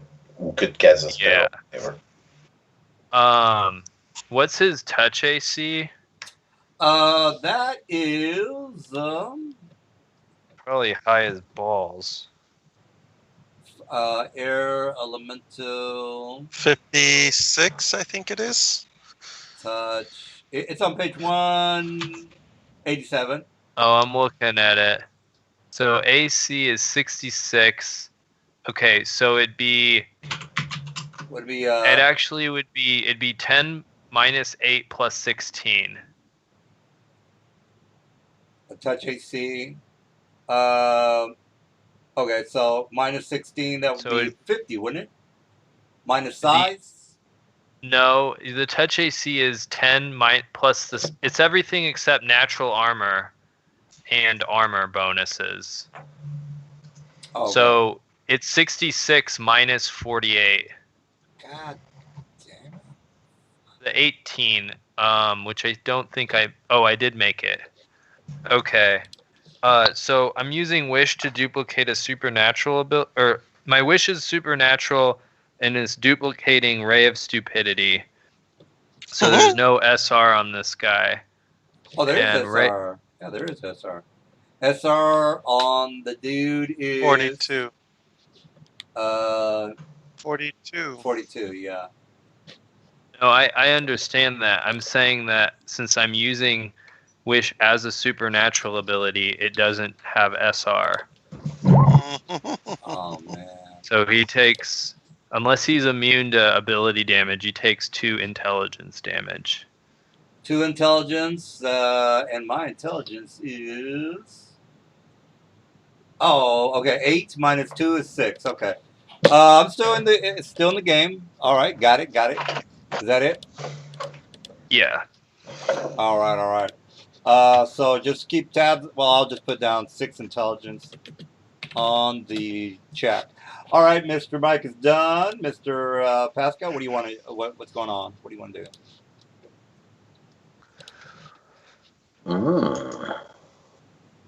Oh yeah. So I'm going to start by teleporting out of there. Oh, okay. And I'm going to use Wish and use the same tactic that Mike did. It's 1d4, Mike? Yeah. Do you have Supernatural Wish? No. Okay, then you'd have to roll for SR, which is really high. So I won't do that in that case. I'm trying to think. You have time stop. Yeah, I don't know exactly what you could do here. Maybe Firestorm? I don't know. I don't think that Firestorm will do anything good to it. Let me... Fire whirlwind. I could summon the fire elemental monolith to fight it.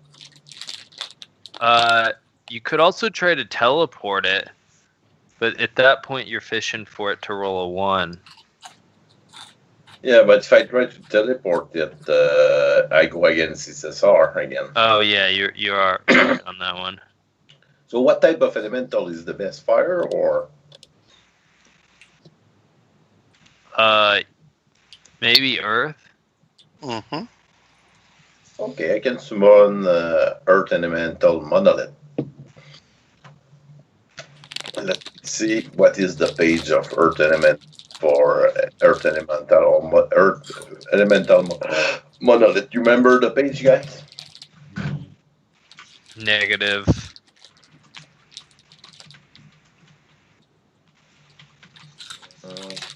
Let's get up quickly to it.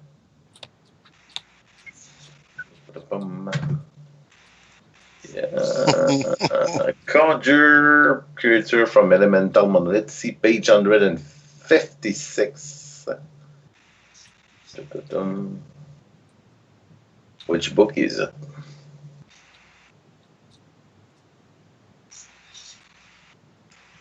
Complete Arcane.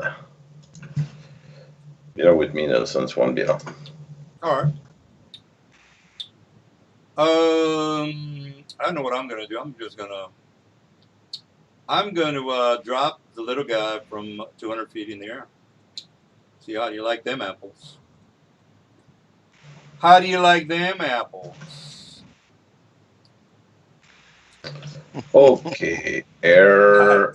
Keep laughing there, bro. You're gonna take some serious damage. 200. Nelson. So you would have to move me up 200 feet of air. Nelson, could you put an elemental earth there? Yeah, I can double move and then just drop your ass. All right, so which is a good idea. He has blinding speed, so he can move really fast. Okay, Nelson, that's fine. Could you put an elemental for me? Sure, yeah. Let me grab elemental. Yeah, see if I can at least kill one person. All right, since I'm next. All right, yeah. Let me put the little guy or Earth Elemental. Give me a second. Make it what big? Make it.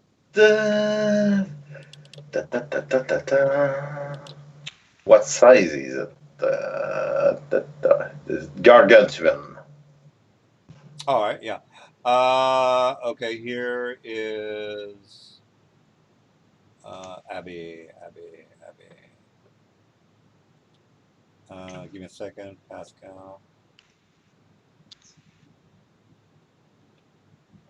Basically, when I summon it, it's just beside it.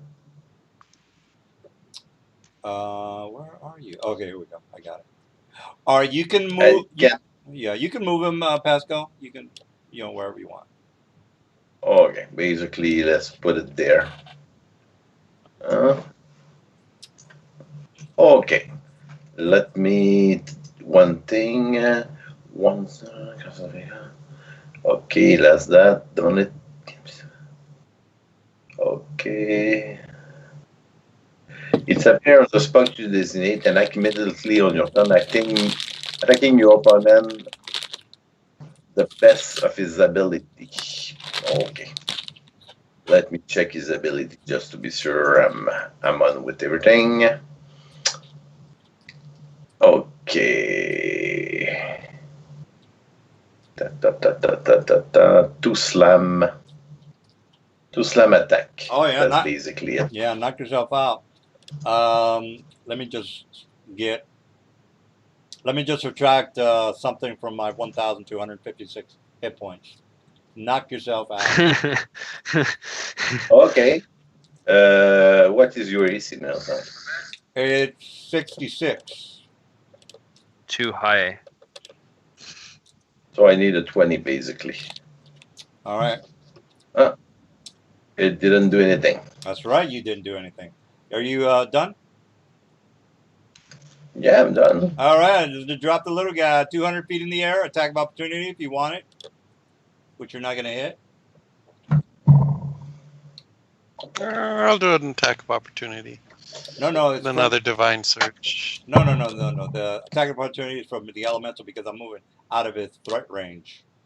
So I'm going to move up 200 feet. Nothing for the little guy. I'm going to drop you. Oh, you mean for me? Yeah, for you. Mean for me an attack of opportunity. Yeah, you miss. All right. Well, I got to roll a 20. Yeah, which you didn't. All right. So 20D or 6D20, Mr. Little Dude. So, all right, here comes the row, bro. 54 damage. 6D20. It's six. Minus 25. Yeah. Is it 1d8 or 1d6? I thought it was 1d6 for fall damage. Is that not right? Is it? I think it's a d6 per 10 feet. Yeah. And I think it might cap out at 20, if I'm not mistaken. Yeah. Oh yeah. So don't forget to remove your 25 DR. Yeah. So yeah, that's right. Well, it's it's 1d. So isn't it 20d? No, wait a minute. That's not right, right? If you dropped him from 200 feet, it would be 20d6. Oh, okay, well, 20. Well, it's the same thing, guys. It's a lot of damage. 20d6. Okay. Dropping him like a small office building. So, I take fit. No, I'm rolling it again. Roll it again. I could swear it. No, and you're minus right. 25. You're right. So you're 50. Calculator. 79 minus 25 minus another.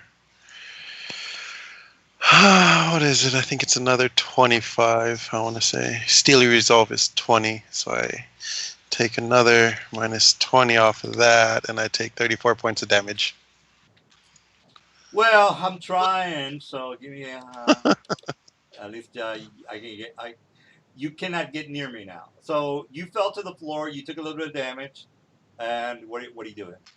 I'll do a balance check on that fall to see if I land on my feet. Yeah. I don't know what the DC is, but I don't think I did it. Falling from 200 feet, I have to say it's probably not. An 18's probably not cutting it. Nope. Just wanted to make sure. So I will stand up, and then as my move action, I will heal myself as my standard action. And as my swift action, I will assume the stance of Aura of Chaos. Bruce, I don't want to tell you what to do, but don't forget you get time stop if you want to pile up a couple of things. Oh, I know. I just want to have a little fun while we can. All right. That's my turn. All right, Mike. This thing is 200 feet in the air. What are you doing? If I teleport Crusade above it, could he fall and hit it on the way down? He would go into the. It would be an automatic whirlwind if that's your question. Yeah. Crusade, do you want to do that? Yeah, I have no qualms with that. That's actually what I was going to do to myself. Okay. I will wiggle my fingers and teleport him up above, like way up in the air, and then he falls into the whirlwind. All right. I heal myself for 1 point. That's my turn. All right. So I take 33 points of damage. All right, Mr. Abbey, you're watching the little guy be dropped from above the elemental into the whirlwind, or into the whirlwind of the elemental. What are you doing? I'm holding my action. Oh no, that will be the end of that turn. All right. Basically, I let it go. All right. Well, I am noticing you're inside my body, and I'm not digging that, so I'm just gonna drop you. So that's another 2. Not have consent. I mean, it's not like he can hold on to me, guys. All right, so there's the 81 damage for dropping you. And then I am going to move right next to Mike, because Mike has pissed me off. Now, dropping the little guy is technically not an action, I wouldn't think. Can we get a correct on that? Let's just go with correct. I don't think it is. The elemental can eject any carried creature whenever it wishes, depositing them wherever the whirlwind happens to be. Yeah, the question is it a standard? Doesn't say it's a standard or a free or any sort of action. It's an at will. Yeah, I'm gonna go with free. Unless you guys, if you guys overrule me, I'm cool with that because it's just a matter of time. I don't think it is because like what's the action to drop a sword or whatever? Free. Yeah, so I would assume it's the same. Yeah, there you go. All right, so I'm moving right next to you, Mike, and I'm a bitch slap you. Here's my to hit. You know what? I'm gonna grapple you. Yeah, you know what? I'm gonna grapple you, Mike. You get an attack of opportunity. So here's my to hit. All right. I hit it. I'm gonna try to hit you with my staff. All right, let's see if I do it. Does a 12 hit you? No. All right, so okay, I take some damage here. Let me just check. What's the what is the? You can oppose my grapple if you want. No, I'm not even gonna roll it. I can't make it. What's the what was the DR, guys? Is it 25? 25. Okay, so I take 9. All right. So I'm right next to Mike, and I'm doing a grapple maneuver on him. All right. Well, that's it for me. He doesn't want to oppose my grapple. Am I grappled? Yeah. You're technically not in a whirlwind, Mike. I'm choking your. I'm like, I'm trying to grapple. Choking your chicken. Yeah, I'm choking your chicken. I'm strangling Mike right now because he's pissing me off. All right, Mr. Little Guy, you're up. You're like kind of on your back, I guess.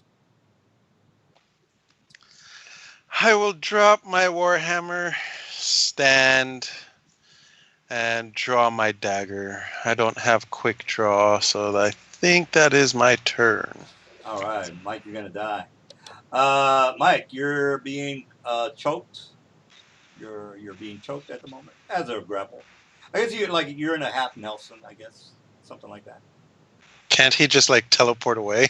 Well, yeah. Oh yeah. That's. Yeah, I'm gonna teleport out here by the Crusade as a move action, and then I will try to use my ray again, and that hits, and so he takes 3 intelligence damage. All right, so you're down to 3 because you had 6. 3. All right, so we'll just put 3 on that one. All right, is that it for you, Mike? Yeah. All right, Abby, the elemental is next to your earth elemental, so you can. Oh yeah. Yeah. So I'm trying to hit it basically. Yeah. Go ahead. Armor class. Let me see if I don't have a special ability there. Mastery, push, damage resistant. No. Okay.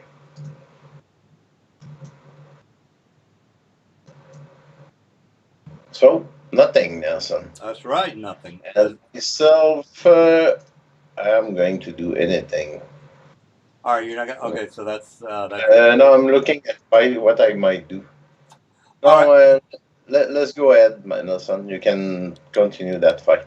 All right, next round. Okay, I see. You're kind of close to me, Mr. Abby. So I'm gonna just move a 5 foot, and I have a 30 reach. By the way, you know what? I don't even have to move. I've got a 30 reach to do a full round on you. All right, so full round on you, Mr. Abby. How? Boom! God damn, that's good hits. And that's a critical. I'm going to confirm the crit. Pow! You're taking some serious damage, bro. You're going to die, bro. You're going to die. The 84, Nelson, the 84, the 74 doesn't hit me, only the 101.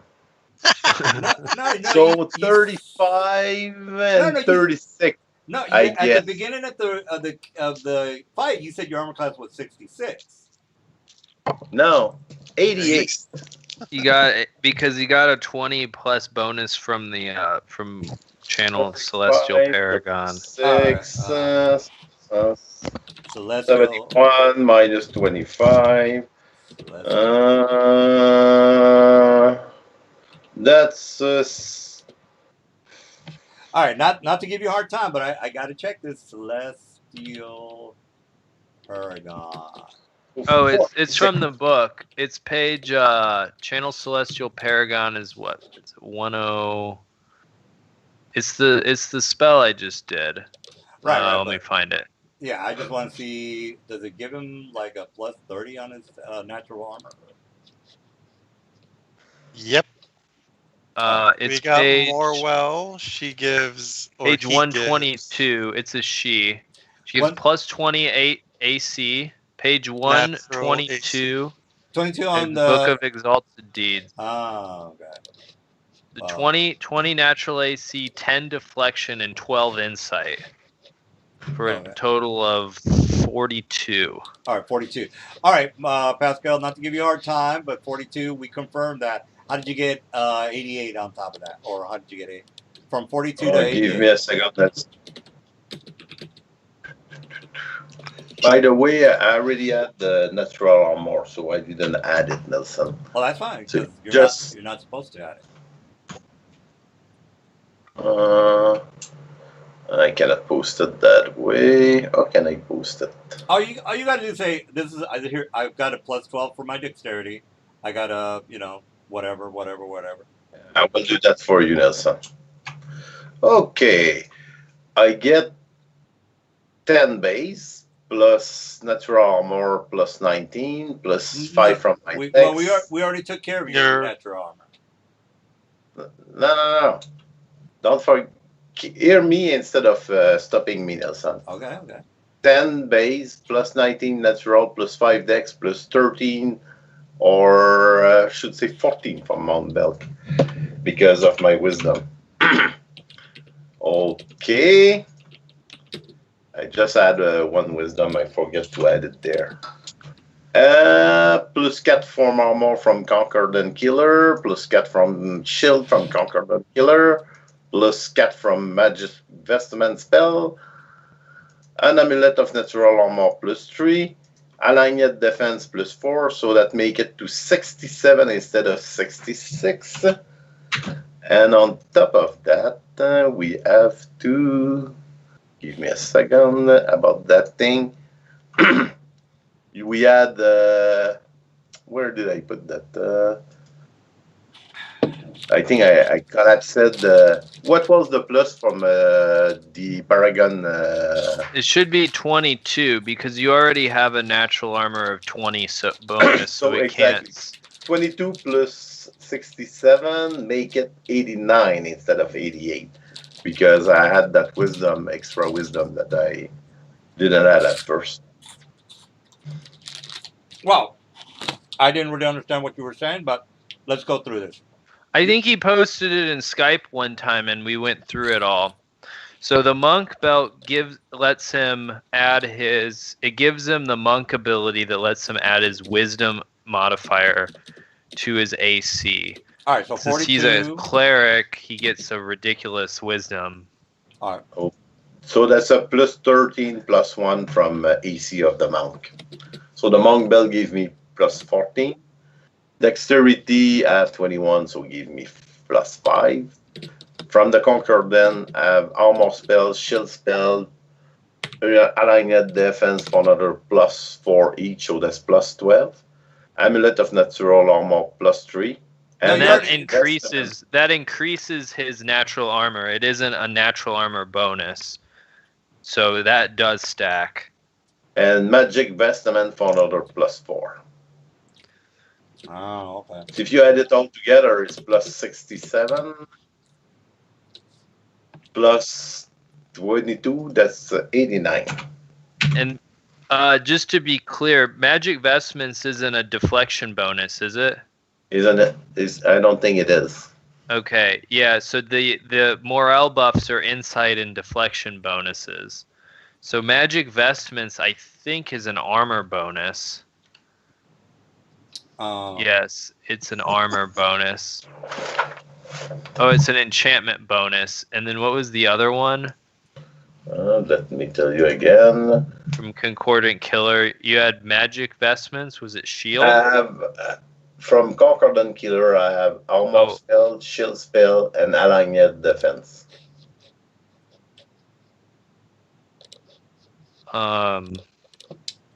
So shield spell is an armor bonus.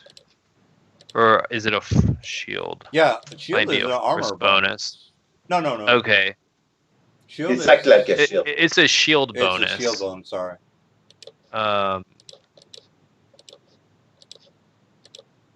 Well, I've got, unless I'm missing something, I've got 77. Actually, you're missing something. So, align defense gives a +4 deflection bonus, so it doesn't stack with Morel's 10 deflection bonus. So you would reduce it by 6. Or sorry, yeah, 4. reduce it by 6. No, by 4. Because aligned defense is a +4. Yeah. Reduce it by 4. Oh, I'm 85. All right, 85. All right, well, okay. Yeah, I have to check. All right, well, that critical hit you. So 93 or, yeah.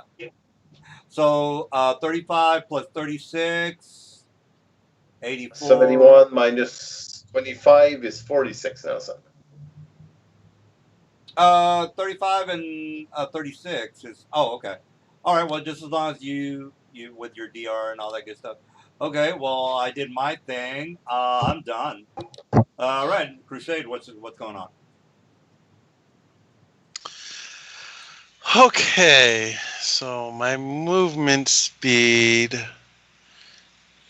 is 30. On a charge, I move double my movement speed, correct? Yeah, I get attack of opportunity. Cool. Unless I'm using something that dictates you do not get an attack of opportunity. Yeah. Correct? Yeah, what is it? What is this magical ability that you have that negates War Leader's Charge. I'll link it for you. Is that for the first 5? Because I've got a reach of 30. So, all this area, let me put a box. So, is that yellow square is all the places that I can attack. And I think you guys can As see a it. student of the White Raven, you learn to focus the energy within you into an overwhelming charge. In battle, you must lead from the front. As part of this maneuver, you charge an opponent. You do not provoke attacks, plural, of opportunity for moving as part of this charge. If your charge attack hits, it deals an extra 35 points of damage. All right, so just to make sure, because a charge, the first 5 feet, of course I can't attack, but after that first 5 feet, I can attack. Yeah, normally, except his stance says, normally you're right, but his stance says that you can't. When he my strike, this is the martial spell, I guess you could equate it to, but it. Oh, it's a maneuver. Yeah, it's a strike. So it says, "I do not provoke attacks, plural, of opportunity for moving as part of this charge." Well, don't you have to be in a straight, unencumbered area, or am I not right on that? Because the big guy, the elemental, is like this is his area. That's kind of extending his area, but okay. Well, that's because the picture is not. Remember, he's colossal. Is he gargantuan? You can move as a teleport as a move action, Crusade. Yeah, I know. I'll just do that then. All right. I'll teleport as a move action right next to him. Expend my psionic charge to hit his touch AC with a standard old dagger attack. What's his touch AC? Was that 48, right, Mike? Or what was it? No, it's like 18. It's 66 minus 48. Yeah. 66 minus 48 equals 18. Yeah. Okay. He's dead. I'll deal a million damage to him. Okay. Nailed him. Well, hey, Oh, he's a elemental. Do they have souls? No, I don't think so. No. He's just an elemental. All right. Damn Well, yeah, I kind of figured it's going to be a fast fight. All right. Well, that's it, I guess. All right. Well, congratulations, guys. Well, this is like a what if you killed him. But I will say, since we are starting the Dark Sun, did we get a definite on the date? I just want to check with you guys. I think it was the weekend of Labor Day, the 30th Of August. Oh, the 30th of August. Oh, okay, August. Okay. I think that was what people decided on. I definitely cannot do the 23rd. Oh yeah. Because I have a work conference, but beyond that, I prefer to keep that day or move it back, but not move it forward. No, that's fine, guys. I just wanted to double check with you guys. Any date is fine with me. All right, so we're gonna stick with the regular rules. As far as getting the free psionic, Mike, is that again, I haven't really researched anything, Mike, but you're on top of things. The innate psionic ability, is that a roll check, or you just pick whatever you want, or how does that work? It's called hidden talent. It's a feat. You get one. I think you get 2 power points, and you get 1 first level psionic ability. But with 2 power points, that means you can only use it once a day or twice a day. You can't augment it at all. So you're limited to silly stuff like create water or whatever. Okay. Are we going to start at a specific level? Again, it doesn't really matter to me. So I had been saying 5, but that's what I had thought we had sort of decided at. But we could go a level in either direction. If we go too low, then it will have to roll up multiple characters because we'll be dying all day. And if we start at a little bit higher level, I would rather keep it starting lower level because I think it'll feel a bit more dangerous. All right. Okay. All right. I'm going to defer to Mike on the character builds. Again, I'm not up on the whole thing yet. I'm basically going to just do the research on the lore and the story elements. So again, you guys can talk to Mike. Whatever you guys do, it doesn't matter to me. There's like a dark Athos.org has the Dark Sun books that WotC Wizards of the Coast gave them license to make, and so I don't think there's nothing really super or overpowered, but there is a lot of lore and items in a lot of those books. Yeah. Yeah. I was gonna say, I think I gave you guys a link to all the books.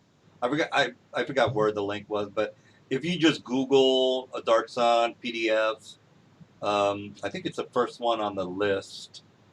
Ava, and by the way, I already thought about 3 things that you guys might be interested. Again, you know how I do things.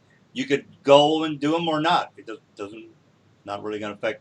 Well, it's going to affect the story, but it's depending on what you guys. So anyway, you can try to leave Dark Sun.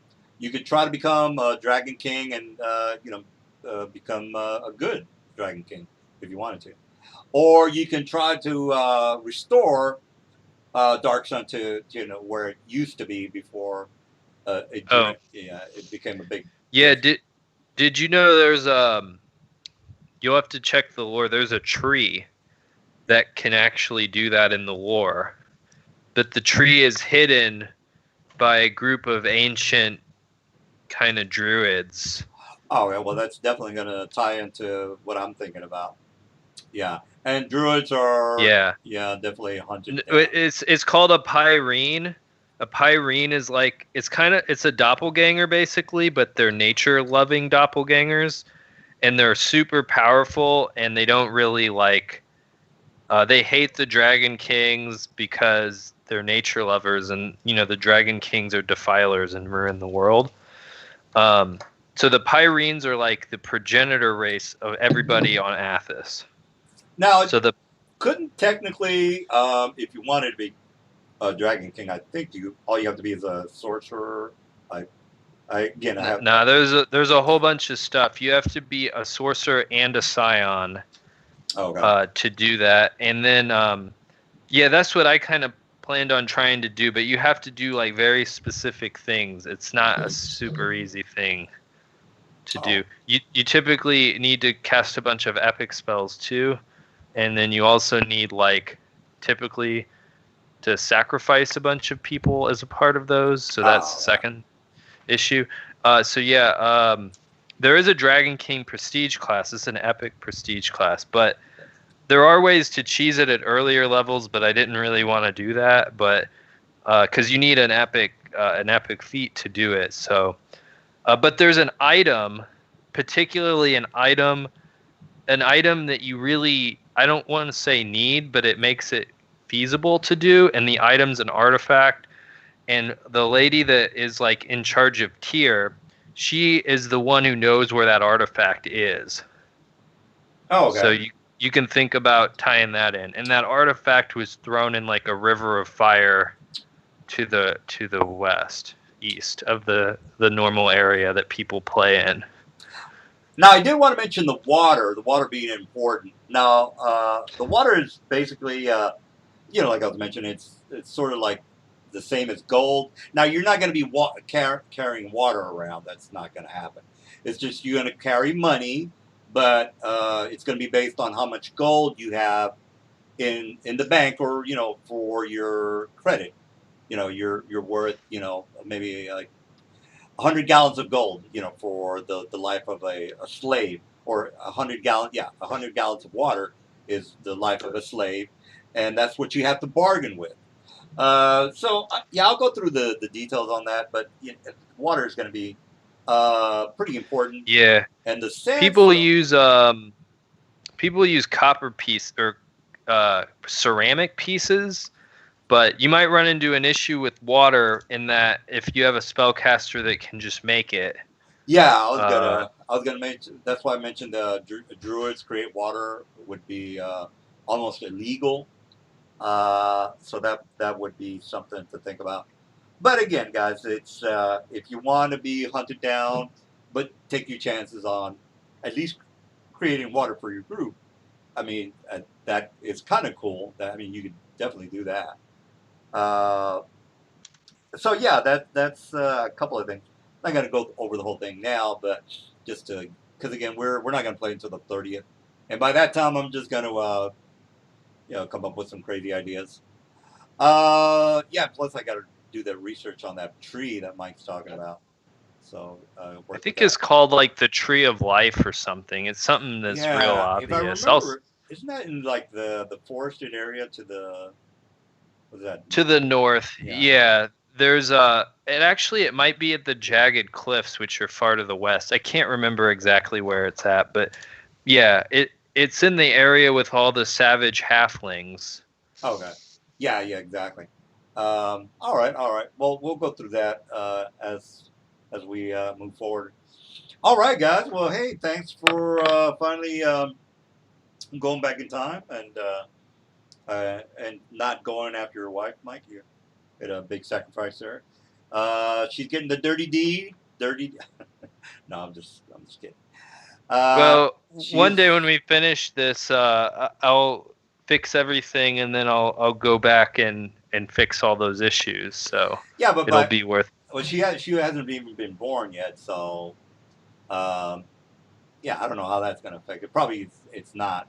Well, if you fix the doppelganger issue, then you just go back into the future, or you'll just because you're going to be born in the future, and then you don't have to worry about her going to hell, and you'll be happy with that. All right, well, cool. Yeah. Any other? Well, he's 1,000 years old, so he'd have to go back, and she's an elf, so she's 300 years old or something like. Oh, okay. Crazy, but anyways, the details aren't important. But yeah, we'll figure it out whenever it happens. All right. Okay, well, any questions or comments? Any guys want to chit chat, or well, that'll be it. I think I'm gonna hit the road, but yeah, that was a very interesting Karatura Oriental campaign that went to hell. So. Yeah. Well, yeah. I guess it didn't end like we thought, but it was nice. Well, yeah, I kind of figured, okay, you could have maybe gotten the Emperor back, or Mike could have decided on saving his wife. But you guys decided on just going back in time and just not worrying about all those problems that are not going to happen now that you're going back in time. All right. Well, if you guys don't have any other comments, thanks for the game, and I'll ramble my drunken rants maybe later on. All right. Thanks. All right, guys. Talk to you guys later. Bye.